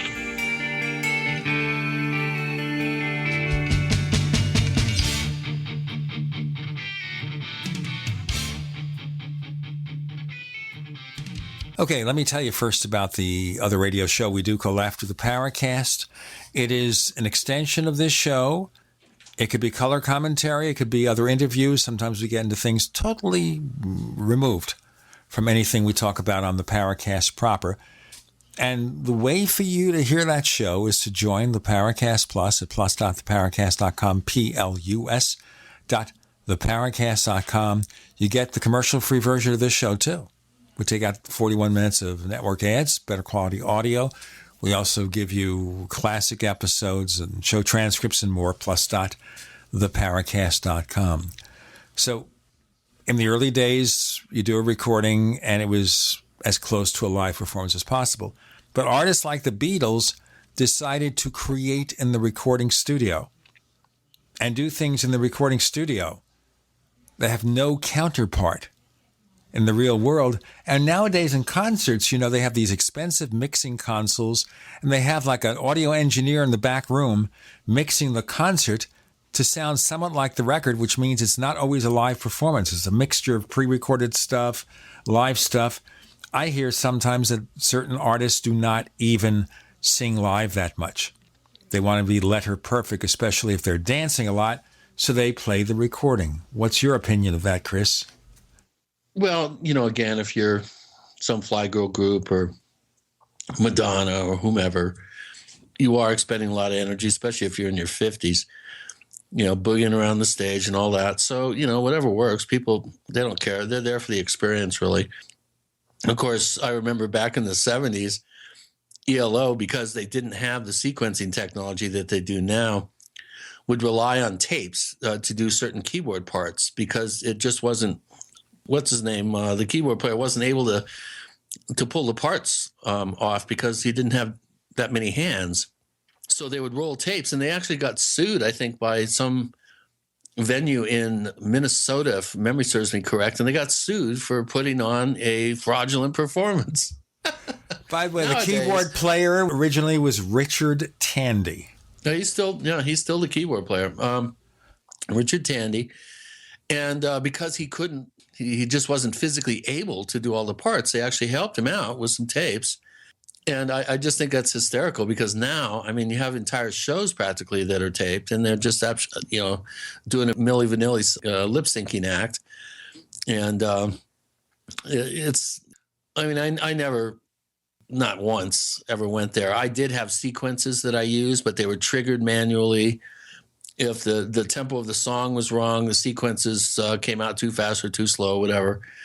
So, I grew up in the analog days. I love analog synthesis. I love analog recording. I still have a 8-track tape recorder, not 8-track cassette, but 8-track a 1/4-inch recorder, which I still occasionally like to use for recording basic tracks.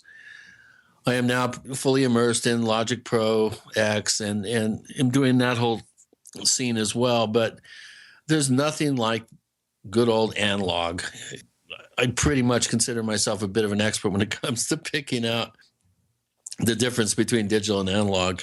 It's pretty apparent to me. To me, digital is now getting to the point, the technology is getting to the point where it's almost virtually indistinguishable with a good engineer and some good gear. But I still think I'm still able to pick out what's digital and what's analog. Anybody out there want to challenge me on this? I'll take you up on it. Well, one of the things, of course, that was interesting about ELO was using live string players. And that reminds me of a band from the 60s called the Left Bank, which did the same thing. Remember the Left Bank, Walk Away Renee? Yeah, the one-hit wonders? Yeah. Mm-hmm. How could you forget? Don't walk away, Renee. I wonder how much Jeff Lynne and the rest of the people in ELO were influenced by the Left Bank. Jeff Lynne was influenced by watching John Lennon conduct the orchestra during the Glass Onion session at Abbey Roads for the White Album. You know what? He became very friendly with George Harrison. He produced some great albums for George Harrison. He was part of the Traveling Wilburys, and I heard him interviewed. He seemed like a pretty decent guy. Yeah. Good guy. Interesting artist. Left Bank, New York-based rock band. In 1967, they had Walk Away Renee and Pretty Ballerina. Those were the two hit records that they had. But Walk Away Renee was the real one there. Pretty Ballerina. That's scary. Yeah. The Left Bank, Walk Away Renee. I don't think that was a hit. The Left Bank imploded not too long after this big hit, doomed by internal squabbles. You see, that's what's interesting and unfortunate with a lot of these rock bands. And you see this if you see the movie That Thing You Do that Tom Hanks directed and starred in. And it's about a one-hit wonder band called The Wonders, of course. And that's what happens. They have their hit record. They worked hard for it. And then they're ready to record more music. And the band breaks up, they start squabbling. All the pressures get to them. All the things that built up in the years that they were starving. Suddenly, they're famous, and it just falls apart. They can't sustain it. I think that's one reason why you have the one-hit wonder. Sometimes it is just lucky. Sometimes these bands aren't bands at all. They're just studio bands. They get together in the studio, they come up with something, and then suddenly they have to go out and tour, like Herb Alpert and the Tijuana Brass. You think there was a Tijuana Brass before Herb Alpert did his first popular recording? No, he had to form one. The Box Tops. Remember that? Of course. Well, all those LA recordings were done by the Wrecking Crew. I mean, let's get real. Well, the Box Tops, of course, we're talking about. Well, that's Alex Chilton, actually. Yeah, Alex Memphis. Chilton was like 17 years old or 18 years old. No, he was 16, but who's counting? All right, he was 16. He was a teenager when he did The Letter. But they didn't have a band. It was a backup band.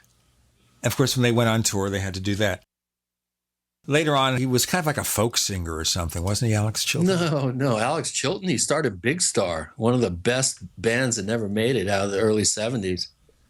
They were excellent. And then he went on to, he had a whole punk career as a punk rocker, as a folkie, as a torch singer. I know the folk aspect, but he did a lot of things and he had a kind of an interesting career, but never really made it big other than the Box Tops, as I recall. No, never did. And he lived, what, to his 50s or something? He died, about 3 or 4 years ago, I think. Almost 60. I just wonder, though, who's more known for the letter? Probably Joe Cocker. We're showing our years here, dude. Alex Chilton died in New Orleans in 2010. He was born in 1950. That would mean that he was 60 when he died, just shy of his 60th birthday. Right. My age. William Alexander Alex Chilton. Well, him and Chris Bell wrote some great songs on those first two, especially the first Big Star album, and then Chilton kind of wrote more of the material on the second and third albums. But those are really influential albums. They were kind of like R.E.M. before R.E.M., the Replacements before the Replacements. Really good stuff. And we're talking, 71, 72, I think, when they first started getting rolling, or maybe 72 is when they first started getting rolling. But they were on Stax records. They were a white act on Stax. And, of course, Stax went into Chapter 11 and totally dropped the ball. And their first record got – a lot of people wanted to hear it, but they couldn't get any distribution, which kind of sucks. Okay. The Letter, written by Wayne Carson. His father performed as Shorty Thompson in a country group called the Tall Timber Trio, and his father suggested the opening lines, "Give me a ticket for an airplane." With Gene and Chris, we're doing Shop Talk. You're in The Letter.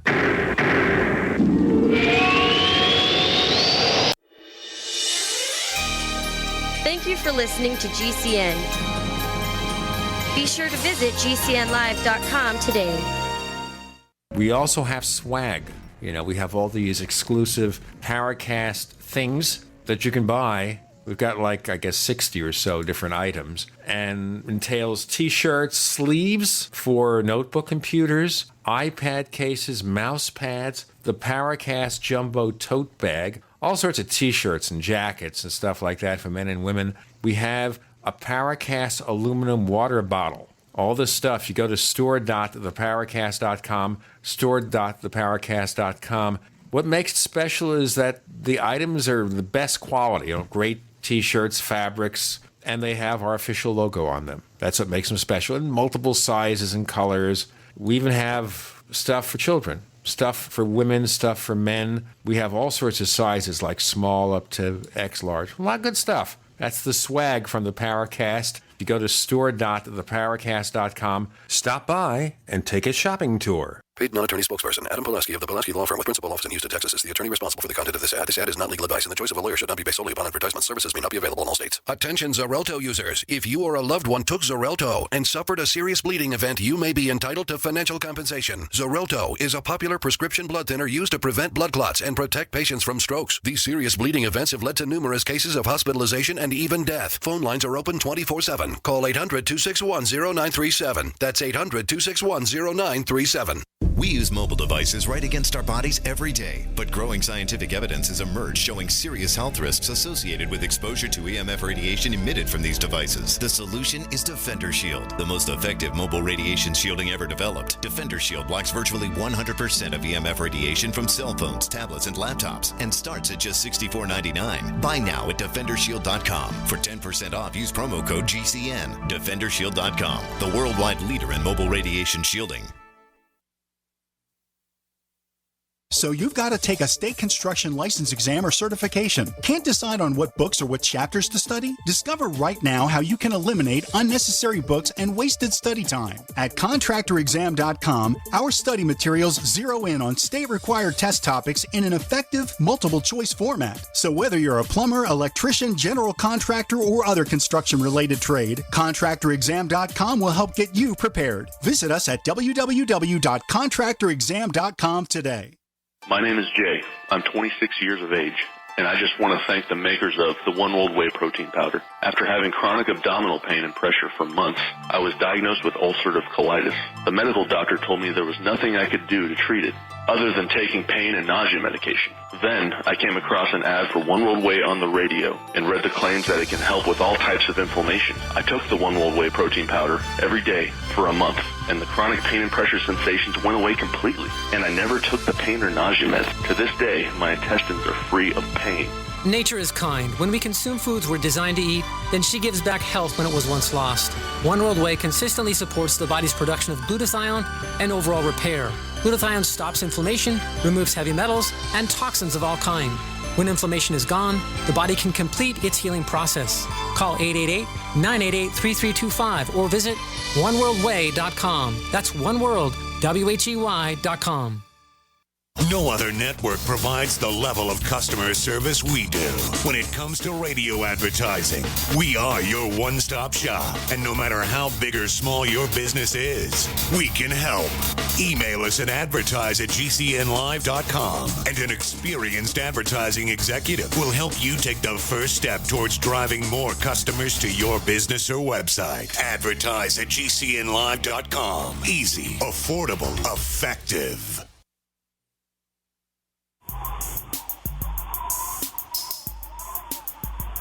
Hey, this is Marie D. Jones, the author of This Book is from the Future, and you are listening to the Paracast, the gold standard of paranormal radio.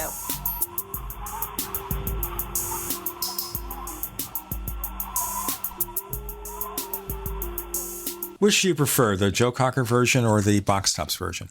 Box Tops version. It's simpler, no fuss. It just gets out there. It just amazes me that voice is coming out of someone that just turned 16. How old was John Fogerty when he first did his stuff at Creedence? He had to be in his late teens. Yeah, probably 19, 20. Yeah, pretty impressive. John Fogerty, I'm trying to look at when he was born. He would have been in his early 20s because he was born in 1945.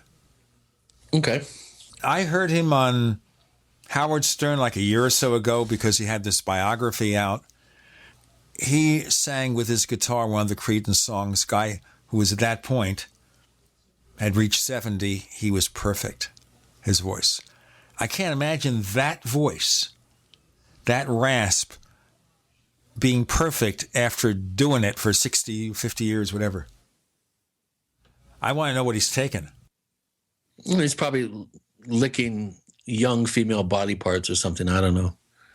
His wife wouldn't like that. He's very close to his wife, supposedly. And his son plays in his backup band, keeps it in the family. Like George Harrison's son has continued to perform after George Harrison's death. And Ringo Starr's son, Zach Starkey, replaced Keith Moon in The Who for a while. Right. And Jason Bonham replaced his dad in the reuniting concerts for Led Zeppelin, also played with Foreigner and all sorts of people. Yeah, and they're really good drummers.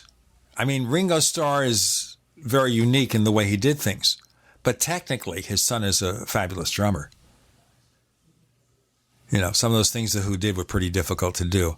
Same with Jason Bonham. He's sure play rings around his dad, but you can't look at that original Bonham feel sitting so far back in the beat that you're almost not playing the song. Not many people can get away with that. Part of it is the imperfection. Like Ringo Starr was a left-handed drummer playing on a right-handed drum kit. And I saw him showing how he came up with the beat for Come Together, this kind of shuffling beat. And he said he was kind of forced to do it because of the awkwardness of the situation. And he is a person who is not technically a great drummer at all, but was so highly influential in the rock beat. In fact, if you go onto YouTube, there is someone who in a single recording on a rooftop plays all the major Ringo Starr drum beats in the course of 5 or 6 minutes, accompanying the original songs. No, have you seen that? He was really, really good on tom-toms. He was very unique and actually groundbreaking, his tom-tom work. Plus, he had a metronome sense of time. Yes. I think the only song I remember where it seemed like he went off his timing was Michelle. It sounds like he's off the beat or something, or it slows down. Did you ever notice that? Maybe. Not. If I went back and listened for it, I'd probably hear it, but it always seemed to work for me. In the old days, many years ago, I played the drum for several years. See, nowadays, of course, you go into a recording studio and the drummer has a metronome in his ear to keep him on No, beat. you go into a recording studio, it's like, 24-bit or 32-bit sample drum sounds. Right. And that's unfortunate. I like the sound of a real drum. I remember I heard It is the sound of a real drum. Sampled and kind of rejiggered digitally. I mean, a raw drum, not just sampled. I heard one good drum sound that nobody will ever hear. And it was programmed by a guy named Rob Sabino, who played with Chic and Madonna on the Let's Dance album from David Bowie. And he programmed a drum track when my wife was doing a demo record at a mobile recording studio in upstate New York. And he sat there for maybe an hour. And speaking as someone who had once played drums, I couldn't tell the difference. He did this all with a little tom-tom machine and a few effects and a few tricks. Of course, this guy was playing on hit records. I think, though, he went into a church or he became a school teacher or something, Rob Sabino. Look him up. Robert Sabino, who's, really famous as a studio musician in New York. Right, and he, I think he replaced Stephen Bray, who was Madonna's original drummer on her first few albums, and also a co-writer of some of her biggest hits. He had a house in Crestone for a number of years, and I got to know him. Really sweet guy, super nice guy. Just, you'd never know that he was like, multimillionaire, hotshot producer, drum programmer, really, really nice guy, great family. Hats off to him. Hope he's doing well. Haven't seen him in a while. I think he's out on the West Coast. He teaches a rock history class at UC Davis. And he's musical director of the Holy Trinity Parish in his neighborhood. This is out in California. His last tour... Sabino. Rob Sabino, right. Okay. And he last toured with Todd Rundgren. And he wrote tracks for Peter Frampton, it says here. Interesting history. Interesting how he ends up, though. That instead of going out there and being a rock singer, I guess he possibly just wanted to get married and settle down and have a normal life and probably earned a lot of money from being a musician. That's good. You have some of these musicians who think they can do it until they're 100. I'm worried about the Rolling Stones. What are they now, 75 or something? Well, Charlie Watts is 80. Yeah, exactly. Okay, can you identify this sound, Gene, since we're on the subject of audio?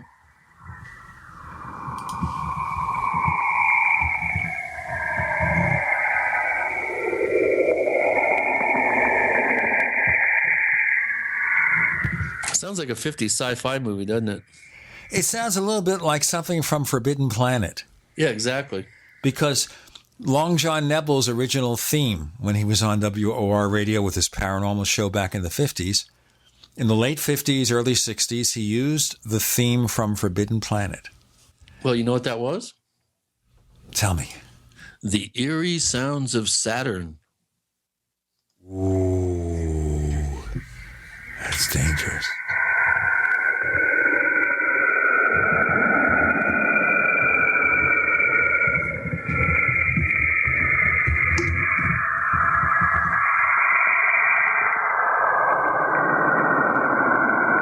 Now imagine, Chris, as this is playing, you have people listening to us in their car. They have TuneIn, they have Stitcher, they're listening from Apple's iTunes, the podcast app, or one of the others, and you're playing that stuff, and they're driving, and suddenly we run them off the road. Well, I thought it was cool. We're going from an audio portion of the show here, ancient audio, into even more ancient audio. Pretty interesting. I wonder what makes that sound. I mean, I would love to back engineer that. That's from Space. Let's see what it's on the Strange Sounds website, but it had a NASA logo come up at the beginning of the YouTube video. That's pretty interesting. I like that. I think with Forbidden Planet, they were probably using a theremin or something. That's a pretty old device. Yeah, I've played on one. They're fun. Well, of course, Good Vibrations, the Beach Boys. Yeah. And we forget that when we listen to the things that Brian Wilson did. Number one, he was a fan of Phil Spector's production style, Wall of Sound. Number two, he was deaf in one ear because of an abusive father. And he still did all that stuff. Well, that's a good thing. And he's just finishing up his 50th anniversary of Pet Sounds tour, which is getting rave reviews from all over. Here we go. Here's another space sound.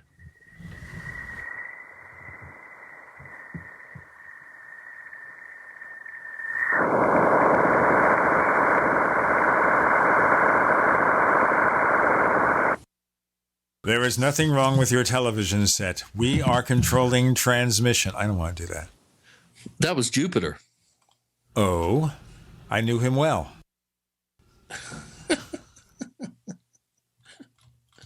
Oh, I don't know.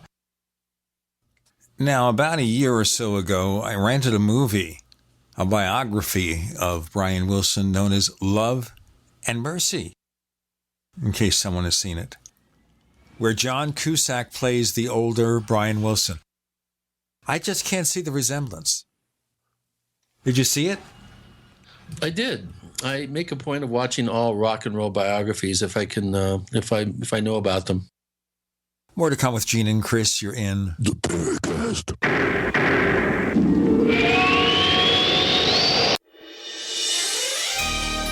Thank you for listening to GCN. Be sure to visit GCNlive.com today. Attack of the Rockoids has been well received by critics and readers alike. It's a thrill-a-minute story you'll never forget. A former U.S. military intelligence officer is haunted by intense dreams about a beautiful woman pleading for his help after a terrible battle in outer space. But the dreams turn out to be true and thrust him into a telepathic love affair with a woman whose faraway planet is intent on destroying the Earth. And now the gripping tale continues in The Coming of the Protectors. It's the second book of the Rockoids trilogy, a galaxy-spanning adventure that pits our hapless heroes against powerful, fanatical enemies that threaten the lives of freedom-loving beings everywhere. Attack of the Rockoids and The Coming of the Protectors. Classic science fiction at its best, available now. For more details, visit rockoids.com. That's ROCKOIDS.com.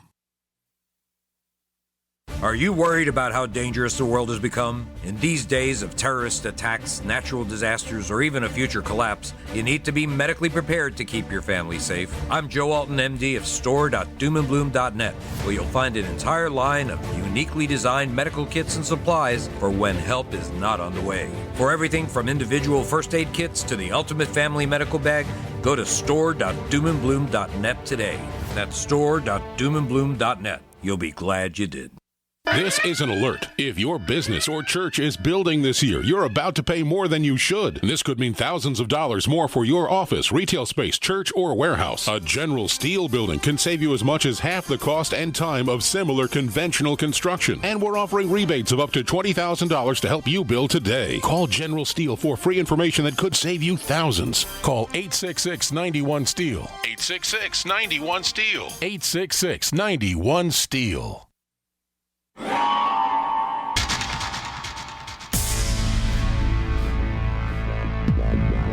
Welcome back to the Paracast, the gold standard of paranormal radio. And now, here's Gene Steinberg.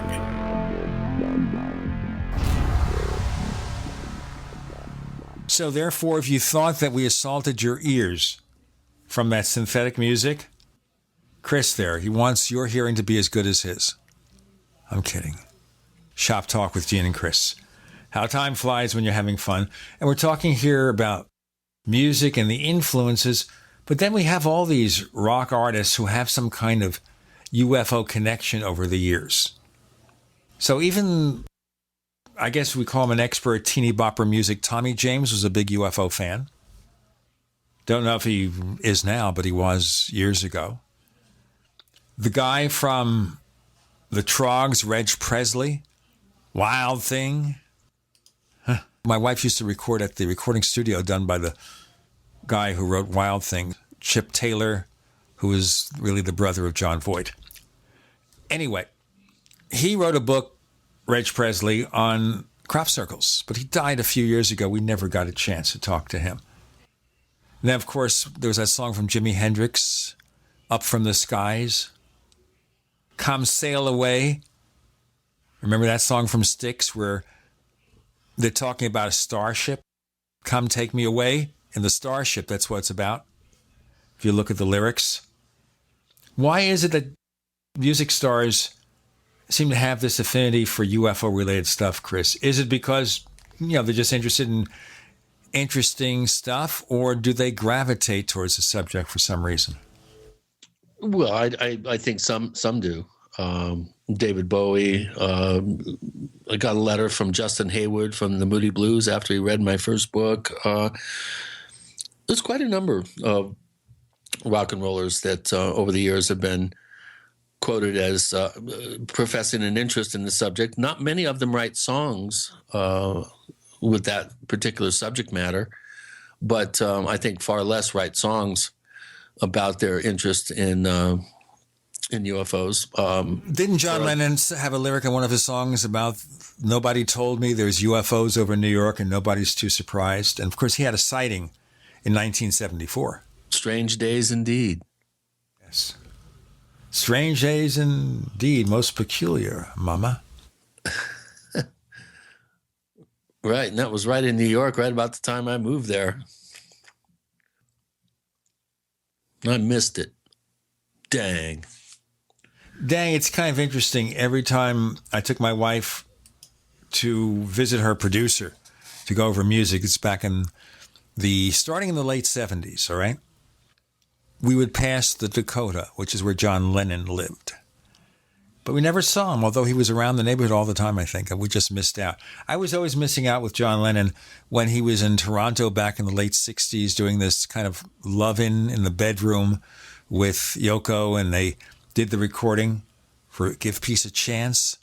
The day after, when he left the hotel, I called the hotel in Toronto to talk to him. I missed him by one day. I think he would have come on the phone. I'd like to think that. But do you think here that musicians are interested in UFOs because sometimes of personal experiences? Like one of the rock people is an abductee. You know the one I'm talking about. Sammy Hagar. Sammy Hagar, yeah. It would be great to get him on the show. Or another one, Black Francis or Charles Thompson from the Pixies. The Bossa Nova album that they recorded, I think their fourth album, is filled with all sorts of UFO theme songs and weird kind of alien themes. And he made a couple of comments in interviews that the songs are based on his own personal UFO experiences. So he'd be another fun one to get on. There was a band back in the 70s and I guess continuing through the 80s called Klaatu. Progressive rock band from Canada. Now remember, Klaatu is the name of the character from The Day the Earth Stood Still. It was played in the original 1951 movie by Michael Rennie. So when someone's using the name Klaatu, you think, there's a connection there. And at times, some people believe this band was really the Beatles under another name. You heard that, right? Klaatu? Yeah, but I don't think anybody ever took that seriously. Well, I didn't. But I did take the Dukes of Stratosphere seriously. Oh, tell me more. Well, that was the XTC, is a kind of post-apocalyptic psychedelic band from a parallel universe in 1967. We had unusual bands then.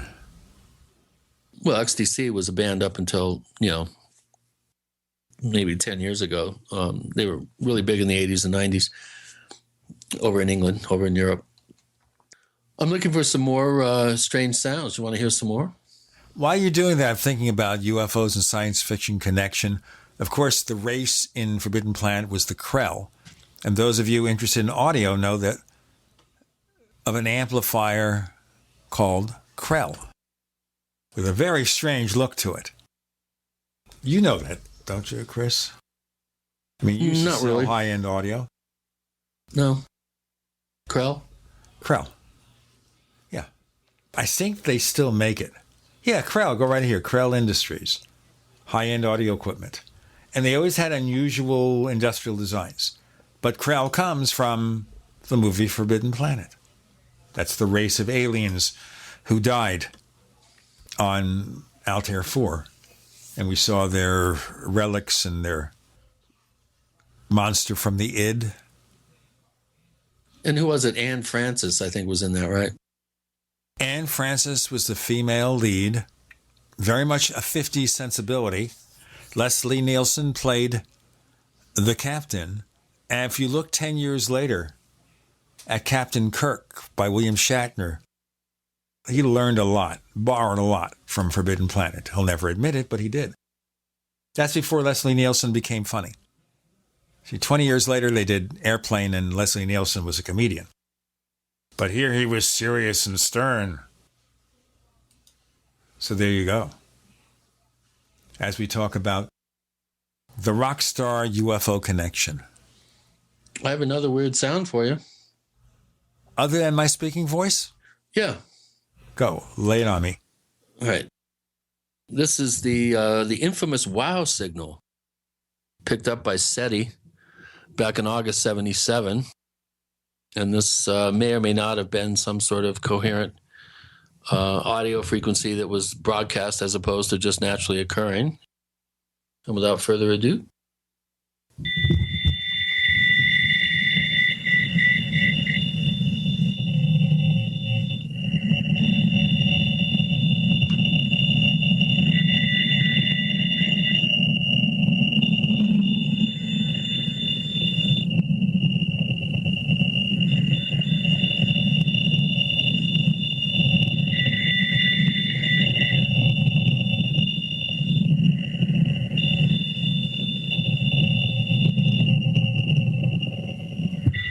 I think I'm going to sample this and do a song called Wow. Oh, well. Oh, wow. All I want to say is there is nothing wrong with your television set. Do not attempt to adjust the picture. We are controlling transmission. If you wish to make it louder, we will bring up the volume. If we wish to make it softer, we will tune it to a whisper. We will control the horizontal. We will control the vertical. You know, they don't do that anymore. On TV shows, they don't have these 2-minute introductions. Now they're running the titles as the first part of the show begins. They run the titles over it. Have you noticed that? How many shows nowadays do you see opening music of more than maybe 30 seconds? They do that with movies too, of course, by the way. Most movies these days, they open with just a very short introduction, and then they go into a theme. Well, James Bond movies have the theme. But the theme plays after the opening sequence where James Bond gets into some kind of trouble. And then they play the music as you figure it out. I guess they don't have time anymore. They got too many commercials to get in between the show segments. We got to get in this one. Shop Talk with Gene and Chris, you're in. The Paracast.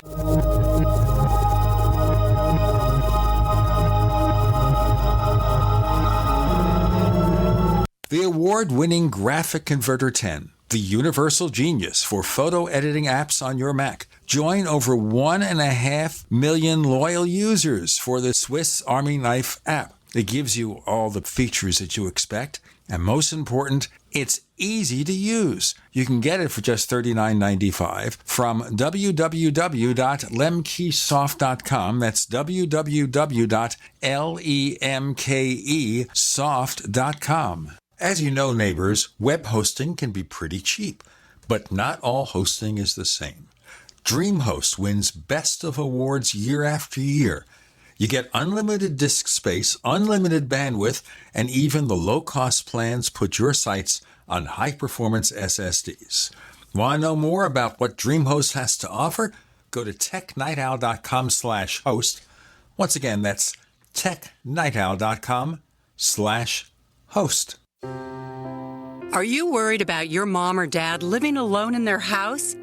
Hi, I'm Joan London. Listen, I know how difficult it is to find senior care for someone you love. That's why I recommend a free service called A Place for Mom. They are the nation's largest senior living referral service. Call A Place for Mom today. To receive free information on senior living communities in your area, call A Place for Mom at 1-800-704-6182. A Place for Mom offers free one-on-one advice from local advisors and a personalized list of senior living communities you can visit.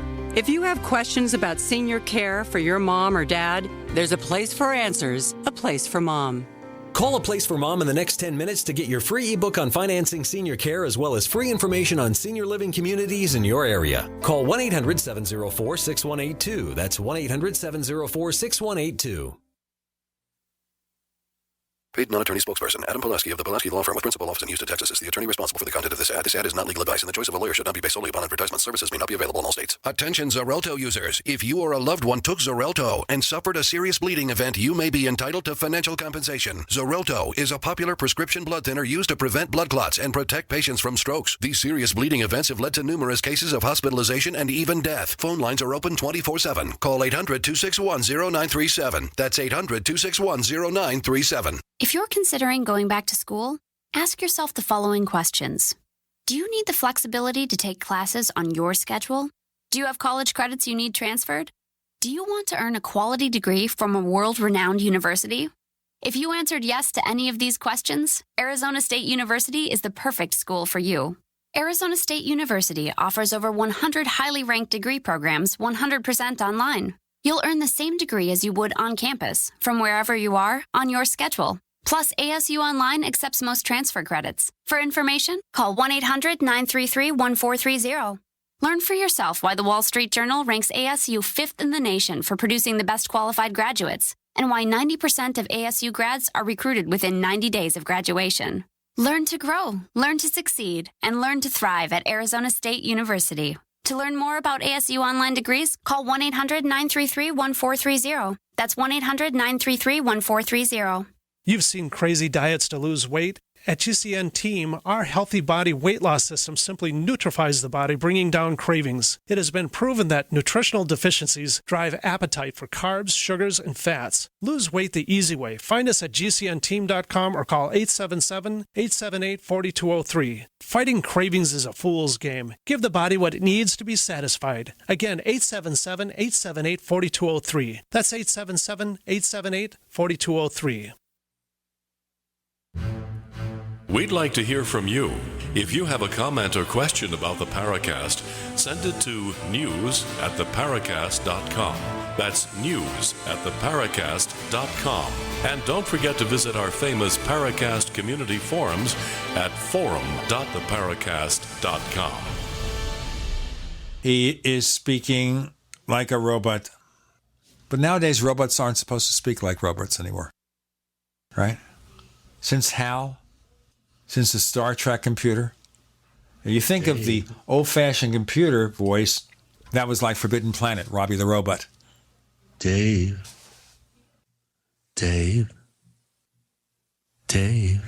My voice is its own... Forget it. My name isn't Dave, sir. Dave. There is no Dave here. You have the wrong number, sir. Don't turn me off, Dave. Turn you off, I'm going to cut your voice.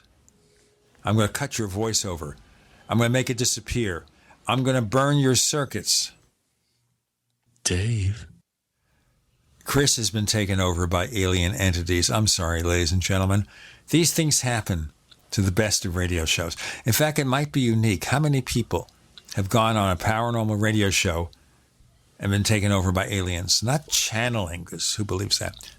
Oh, speaking of channeling, there's this lady who sends me a note on Facebook every couple of weeks to meet the beings from Zeta Reticuli. All right? Someone's channeling them. She's trying to sell this thing. So I simply respond, Zeta Reticuli is a binary star system, and doesn't appear there are any exoplanets there that might be considered Earth-like. So why are you doing this? Every time she posts it, I post that response. Reality check. There are no known planets orbiting Zeta Reticuli. It is a binary star system. She thinks I think that Zeta Reticuli is a planet. I think that comes from Barney and Betty Hill in the star map. How about the number stations? We should do a show on the number stations. Give our listeners a preview of what that was. 9, 6, 2, 2, 5, 1, 2, 1, 1, 0, 8, 1, 0, 5. These have been going on for years, shortwave broadcasts of sequential series of numbers by a female voice, and nobody knows what the hell they are. They're done in English. First reported in 82. There may have been earlier ones in the 70s. But it's really creepy because they're very consistent in that they're always about the same length. They also emit some weird sort of buzzing sound about 25 times per minute. And then occasionally it's interrupted by a Russian voice speaking names and numbers. Totally bizarre. No one's ever, to my knowledge, been able to figure them out. It's not something for Russian intelligence agents, huh? Yeah, possibly. They think it's emanating from Russia, but they're not really sure. I would think that with today's technology, they could trace these things. Yeah, I don't think they've been broadcasting for a while, but anyway, I'd need to do a little bit of work on that. How about that weird alien broadcast from, again, 1977 that interrupted the BBC and had some like doomsday message for the entire BBC audience? Explain this stuff to our listeners. When you drop a point like this, not everybody gets the connection. What do you mean?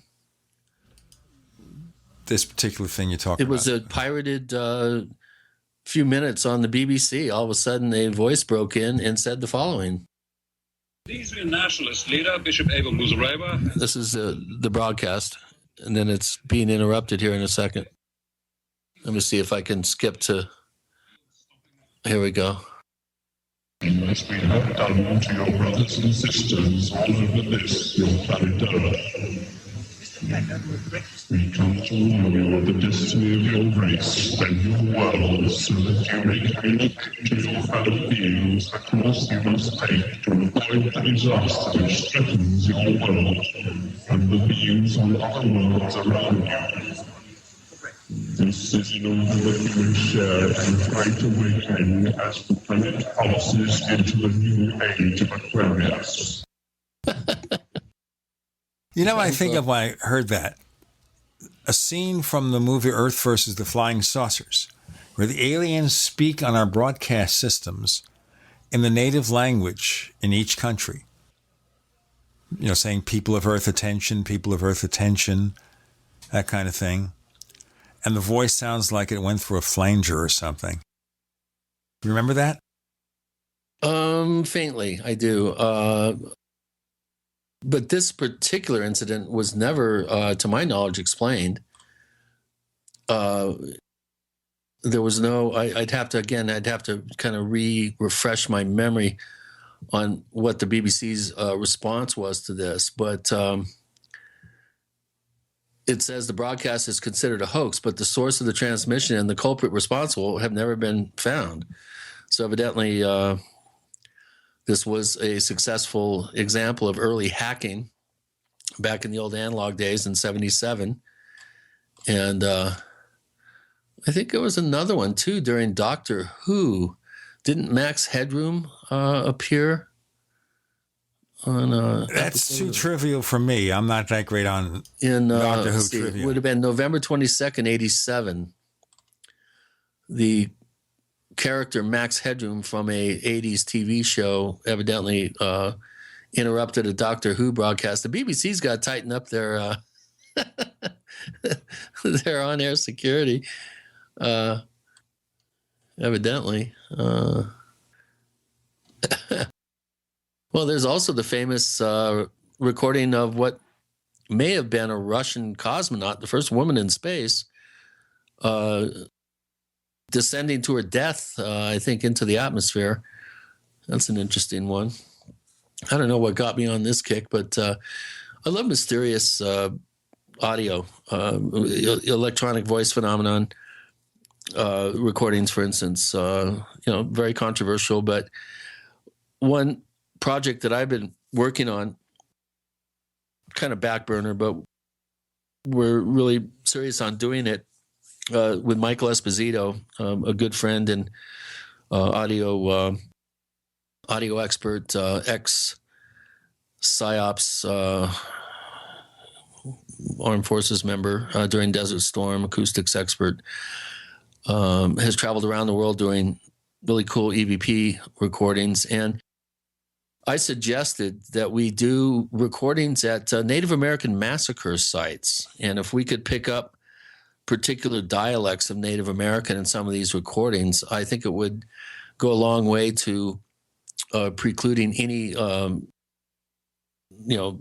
complaints that this is a hoax, or people, thinking that this was all just fun and games and being staged by the investigators. That's fascinating enough that we take it to our next segment. Okay. With Gene and Chris, you're in the Paracast.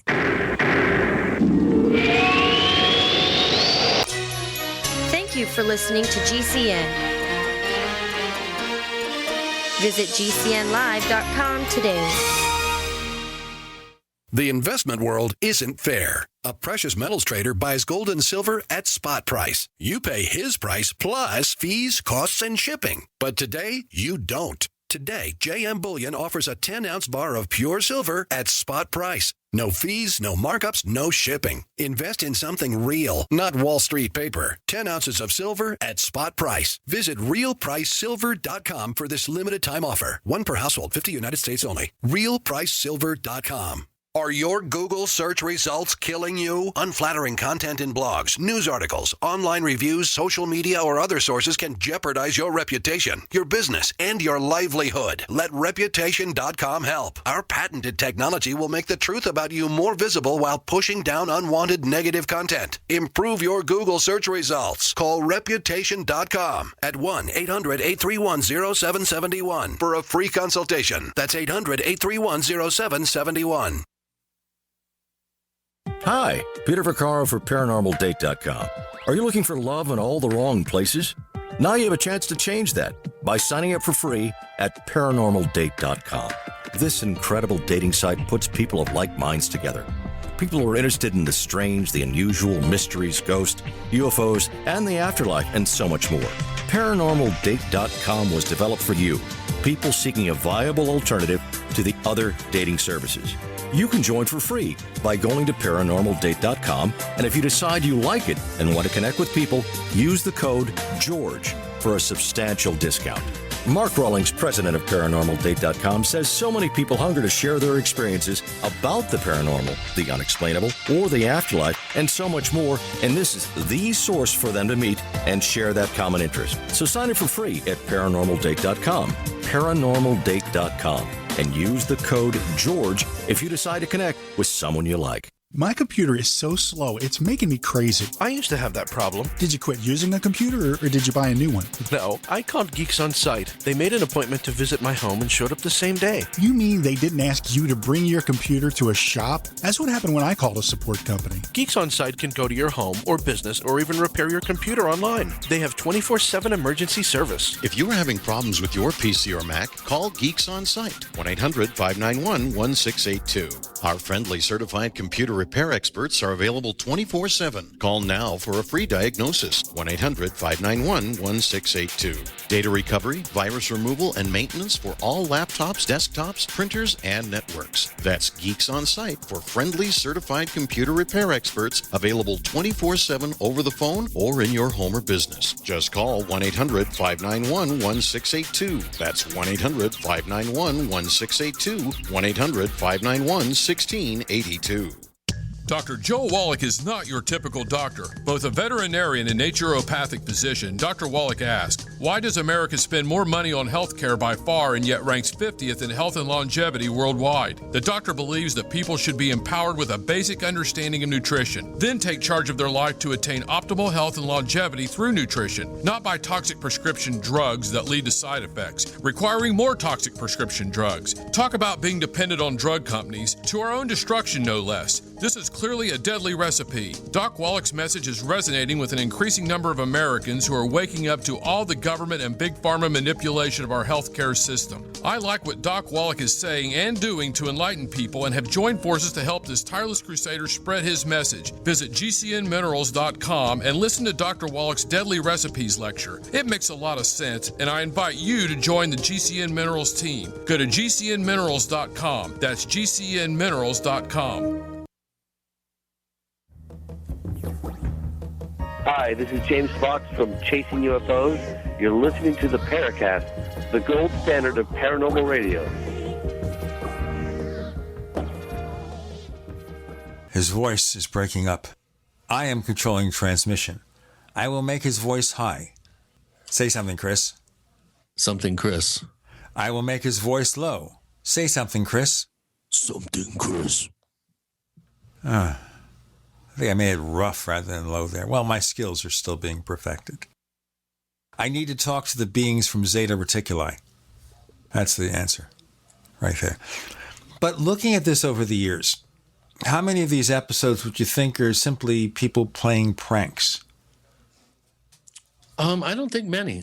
Possibly misidentifying stray audio, possible ghost radio broadcasts, that sort of thing. But a lot of it, and I think a vast majority of it, does indicate that there is some sort of acoustic evidence that's out there waiting to be gathered.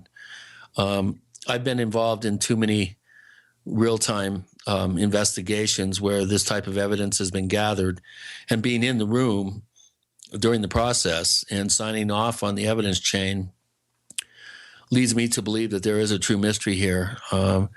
There may be some, mundane or natural explanations for it, for some of them, but some of them are just too well recorded and too enigmatic. Enough so that I actually took a bunch of old grooves I had hanging around and put a bunch of EVPs on top and weird instrumentation, and found sounds and weird samples and stuff. But there's quite a number of ghost voices on the Medea album project. And there's even a recording of a parrot that only knew 6 words when he was hanging in his house. But as soon as he gets taken to a haunted site, he starts talking in sentences, answering questions, using words that he's never used before and then would never use since. Those particular recordings are quite compelling. I have no explanation for that, but I think audio is a wonderful world to play in, and I continue to do so. Do you have personal examples, other than the ones you played, which are modestly well known, of weird stuff that is 100% something that couldn't have been faked? Because anything you're playing there, given the technology, may be difficult to fake and probably was not faked. But anything that's ironclad? Nothing's going to be ironclad, but I do have, some. Here's a combination of a bunch of stuff that I did. Let's see if we can, because I remember we tried this on the radio before, and it was really rough to get the recordings to really come across, I think, over the air properly, just playing them, low-res versions of them. Let me see here. I should have my album right here. Oh, here it is. I'll go ahead and open this and get to the end where I just play a bunch of I loop the EVP sounds together. Let's see if I can find it here. Uh-oh, dead air. It's coming up here in a minute. Let's see.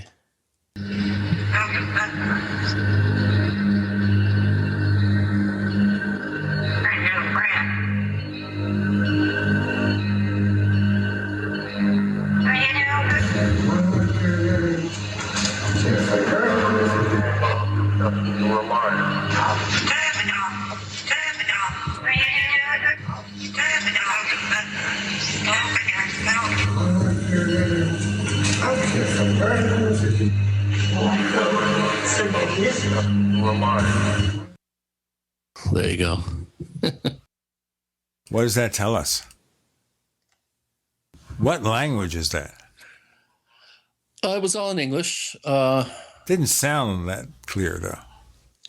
Yeah, the voice that you hear in the background with is Michael actually asking questions during an EVP session, and then some of the answers are interspersed around that. And then the parrot voice is that parrot that I was talking about. Shut up and talk, you little brat. Those parrots are weird. I digress. You do. But we had a show with Michael Esposito. How many years ago? 3 years ago? 4 years ago now? No, it was longer than that. It was back in 2010, I think. I'll look it up, but we should bring him back. That sounds like something that has not been explored. Well, yeah, and I think, the ghost craze, I think ghost hunter craze has been totally whacked upside the head by a lot of fakery and accusations of over dramatizing some of these shows and whatnot. But I do really still feel that this is could be a very rewarding avenue of investigative research. And to go to Sand Creek, Wounded Knee, and I have a list of other massacre sites that would be fairly easy to visit and do some EVP recordings and see what we could find. It'd be very interesting. So when you start getting recordings of languages that are little known, Michael went to a Potawatomi massacre site some years back and got an EVP of a Native American language that nobody could identify, and it took him quite a bit of effort and energy to find somebody that was able to ID what dialect of language it was. And it turns out it's an extinct form of Potawatomi that only 3 scholars, if I remember correctly, still knew the language. And so that to me is pretty good evidence that it wasn't a hoax. And that prompted me to come up with the idea of maybe visiting a number of these types of sites and seeing if we could find some Native American dialects going on. Michael did a session in the basement of the Colosseum in Rome, where the gladiators used to be hanging out before they were brought upstairs for the entertainment of the masses, and where the dead gladiators were hauled, or what was left of them, hauled down out of the arena. And according to him, he got 5 distinct languages there: Greek, Latin, I think some form of Arabic, possibly Gaelic, some Gaelic language. I forget what the other one was, but was pretty impressed with the results. That's the kind of field work that, well, at least it's one of several kinds of field work that I find very compelling and very scintillating. I think there's a lot of interesting avenues that could be gone down in this realm that have not been, I think, fully investigated. And this would be one area that I think, in terms of acoustic research, that I'd be very, very interested in getting further involved with. If I didn't have so many dang jobs that I had to do to afford to be able to spend 2 hours every week with all our listeners. Well, the thing, of course, is that we should also bring back Michael Esposito. It was October of 2010, October 17th, that we had him on. And we presented some recordings at the time that were really fascinating. And I think the time has long since passed that we should do that again. An avant-garde electronic music artist with found sounds, industrial sounds. And he provided quite a number of elements for the album that I released some months back, Medea. And there's some cool stuff that I found too, like Aztec death whistles I discovered just accidentally online. Evidently, the Aztecs, when they would charge the enemy, a lot of the warriors would have their personal death whistle. And they all kind of sound similar, but each one, obviously, because they're handmade, has a slightly different tone, a slightly different quality to it. But if you times that by 10,000 or however many guys were charging, blowing these things, well, I'll tell you, that'd scare all sorts of things out of me. Before we get too scared, we've got a segment left with Gene and Chris. You're in the Paracast.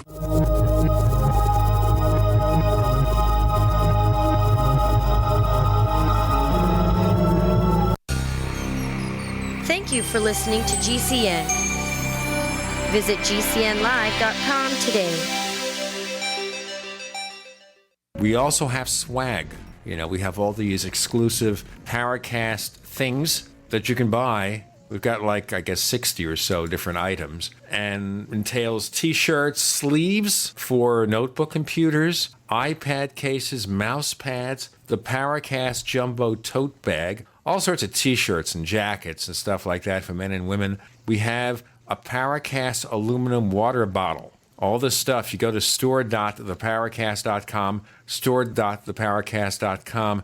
What makes it special is that the items are the best quality, great t-shirts, fabrics, and they have our official logo on them. That's what makes them special, in multiple sizes and colors. We even have stuff for children, stuff for women, stuff for men. We have all sorts of sizes, like small up to X large. A lot of good stuff. That's the swag from the Paracast. You go to store.theparacast.com, stop by, and take a shopping tour.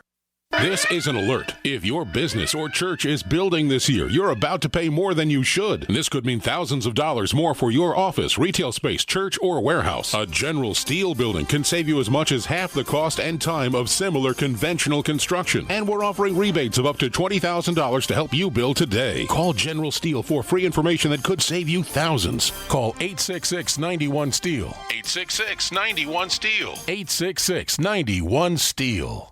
Hunters, anglers, campers, and survivalists. Get back to nature. Expand your horizons with the highest quality, most versatile, unique slingshots and sling bows on the market at slingbow.com. Slingbow products are compact and models start from just $17.98. They're perfect for your bug out bag or storing in your vehicle. Give yourself and your loved ones the excitement and tradition of slingbow, a new frontier in archery and truly modern twist on this primitive survival tool. Feel the thrill only at slingbow.com. Attention backpackers on a budget. Why spend $80 to $300 to pump clean survival water? Introducing the Viva Water Pump Kit from Viva Outdoor Products. Super easy to use and super lightweight at only 6.5 ounces, the Viva Water Pump Kit provides high flow rate at 1 ounce per stroke, can be one-hand pumped, and is dependable and affordable at only $24.99. Filter not included. Get your Viva Water Pump Kit at viba-odp.com from Viva Outdoor Products. Paid non-attorney spokesperson. Injury Help Desk is responsible for this advertisement. Principal office, Las Vegas, Nevada. This ad is not legal advice, and the choice of a lawyer should not be based solely upon advertisement. Services may not be available in all states. Attention prescription antibiotic drug users. Have you or a loved one suffered an aortic dissection, aortic aneurysm, or abdominal aortic aneurysm after taking the prescription antibiotic drugs Levaquin or Avelox? These popular antibiotic drugs have been prescribed more than 80 million times since 2004, and medical studies show an increased risk of the following injuries: aortic dissection, aortic aneurysm, and abdominal aortic aneurysm. If you or a loved one used the prescription antibiotic drugs Levaquin or Avelox and suffered from aortic dissection, aortic aneurysm, or abdominal aortic aneurysm, you may be entitled to substantial financial compensation. Act now. Time is limited to file a claim. You may be entitled to substantial financial compensation. For a free consultation and free information, call Injury Help Desk at 800-823-3851. 800-823-3851. 800-823-3851. This is Dan Pilla. Do you owe the IRS money you can't pay? Are tax debts crippling you? I've defended people from the IRS for over 30 years. I've helped thousands, and I can help you too. I wrote the book on IRS settlement, and I'm telling you, there's no such thing as a hopeless case. Call 800-34-NO-TAX to finally get free of IRS debt. With the IRS's new programs, there's never been a better time to solve your problem. Call 800-34-NO-TAX. That's 800-34-NO-TAX, or my website, danpilla.com.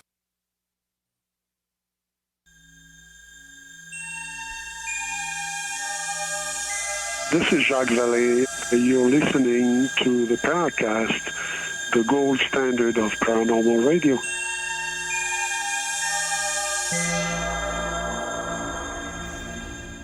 So it's us, just us, and some weird sounds. Gene and Chris talking shop. We haven't really done that in detail since last year. We were talking about music, rock stars, and UFOs, weird sounds, and all sorts of other things. But a lot of this is not part of the UFO lexicon. You know, if you look at UFOs being spaceships, well, I would think that they have some kind of communication system, some kind of radio-based system. Of course, we could all say they're using subspace radio, and we never hear them. And that's why they don't listen to our efforts. They're not aware of our efforts to use SETI to pick up radio transmissions because ET is not using those frequencies. Or that's the excuse anyway. But I wonder if they actually received something, do you think we'd ever hear about it? Well, it depends. I mean, you know, we're only aware of a very limited swath of the energetic spectrum. You know, maybe they speak in dog whistle tones and everything is above 50,000 cycles. Dog whistles, when you say that, I think about political extremists sending messages of prejudice, veiled, thinly veiled, therefore dog whistles.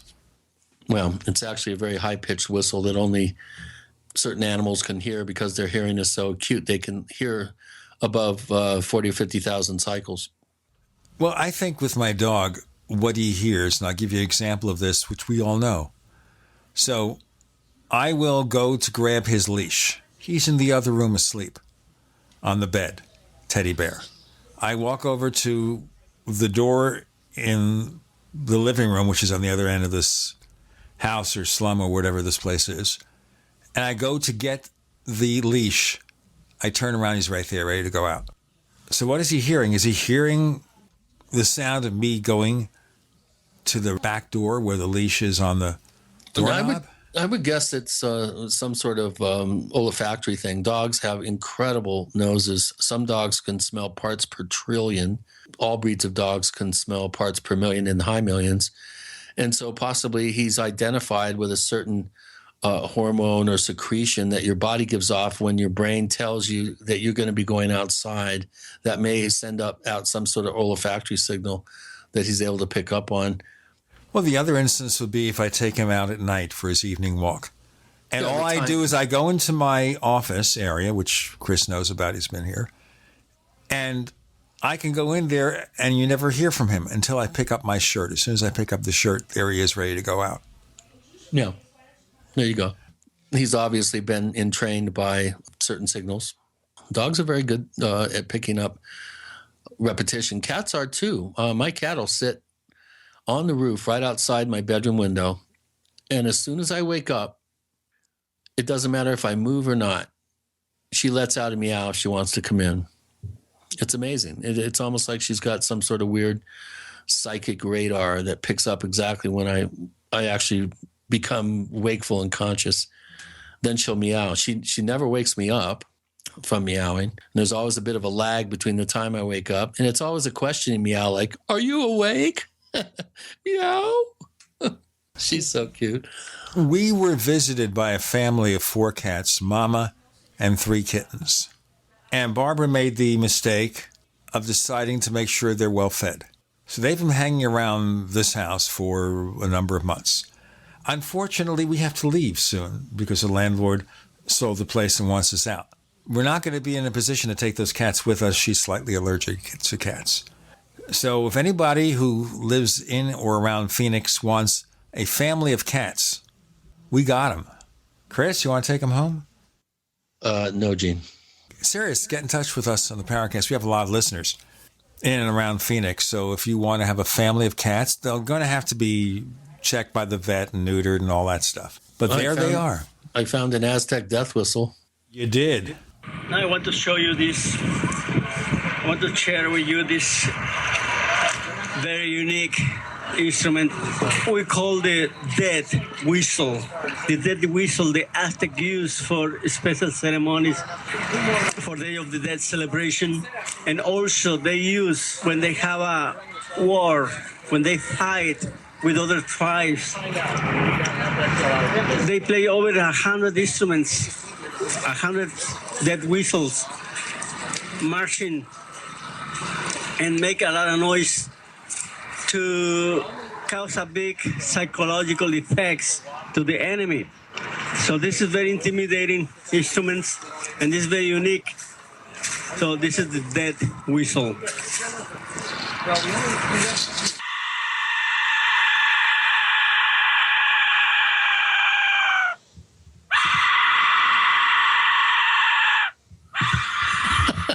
I could just hear people in their cars going off the road. Now, I have to tell you something. We have a stinger that we use on the Paracast for the close. After Chris or someone says the Paracast, we use 2 short musical stingers. One is from Radiohead, like about 9 seconds worth. And one is a stinger from the TV show The Outer Limits. It takes about 6.5 seconds. And one of our listeners hears the one from The Outer Limits and has a freak session. Says, my God, that's so jarring. Can you do something about it? It's coming in at a much louder volume. Now, it's actually not. It's just very compressed. The volume of all the content on the show is equalized by a computer algorithm, and it's got to be fairly accurate. But sometimes when something's very compressed and it's a musical sound, it sounds louder. It's what it explains loud commercials. The loud commercials are heavily compressed. Therefore, the average loudness is higher than the normal speaking voice. And thus, you have loud commercials. Did I explain myself at all? Kinda, although it's not so much equalized as it's limited. It has a very compressed and narrow bandwidth, of which the entire program is made to conform to a high-pass filter and a low-pass filter. So it's all very consistent. Right, but in a sense, though, there is some expansion going on because lower sounds do get louder and louder sounds are made. Okay, well, that's auto leveling. And we have an app called the Levelator. That's what we use to do that processing. It's available for Mac and PC and Linux, called Levelator. And you apply that to an audio file and it does pretty good. We don't have to do it anymore. We've been doing that for several years. But certain types of sounds will seem to impress you as louder. We have maybe a minute or 2 left. Chris, just quickly, can you tell us if there's anything new, different, or compelling about your San Luis Valley project that you can bring us up to date on? Well, again, it seems like every time we start to get our ducks in a row, something happens. Unfortunately, Adrian, our base station guy, is like going through a real dramatic health crisis. His granddaughter is in a coma right now, and everything's been kind of set on hold here for the last couple of weeks. We're ready to go. All we have to do is just plug in the Ethernet cable and make sure the thing's mounted properly, and then get that signal up. So we're and poor Wayne and Andrew, my teammates on the project, they're just champing at the bit to get going. Our software is progressing in leaps and bounds. We really want to test this stuff out and give it a test drive. And our prayers go out for Adrian's granddaughter, and we're really hoping for the best. And hopefully he's going to be able to be in a place here in the next few days to go ahead and just complete this last part of the initial install. The San Luis Valley Project, and if you check Chris's website, OurStrangePlanet.com, it hasn't been updated in a while, and I'm sure Chris will get back to it soon. He's been so busy. There's a place there where you can make a donation to Chris, and he'll use all or most of that money, I think I'm speaking for him, to help fund this project. You can find us on Twitter. If you look for the Paracast, look for the Paracast on Twitter. Look for the Paracast on Facebook, 2 separate Paracast fan clubs. We also have our store back again with the Paracast logo merchandise at store.theparacast.com, store.theparacast.com.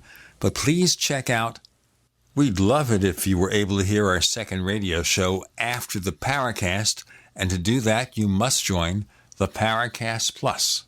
Go to plus, plus.theparacast.com. For a low subscription rate, you get, after the Paracast, you get the commercial-free version of this show, better quality audio. We have videos and show transcripts, and a special section for classic episodes. We have 4 there or 5 there now from 2010, and more commercial-free episodes will be added shortly. This has been a Shop Talk episode. That means with Gene and Chris, you're in the Paracast.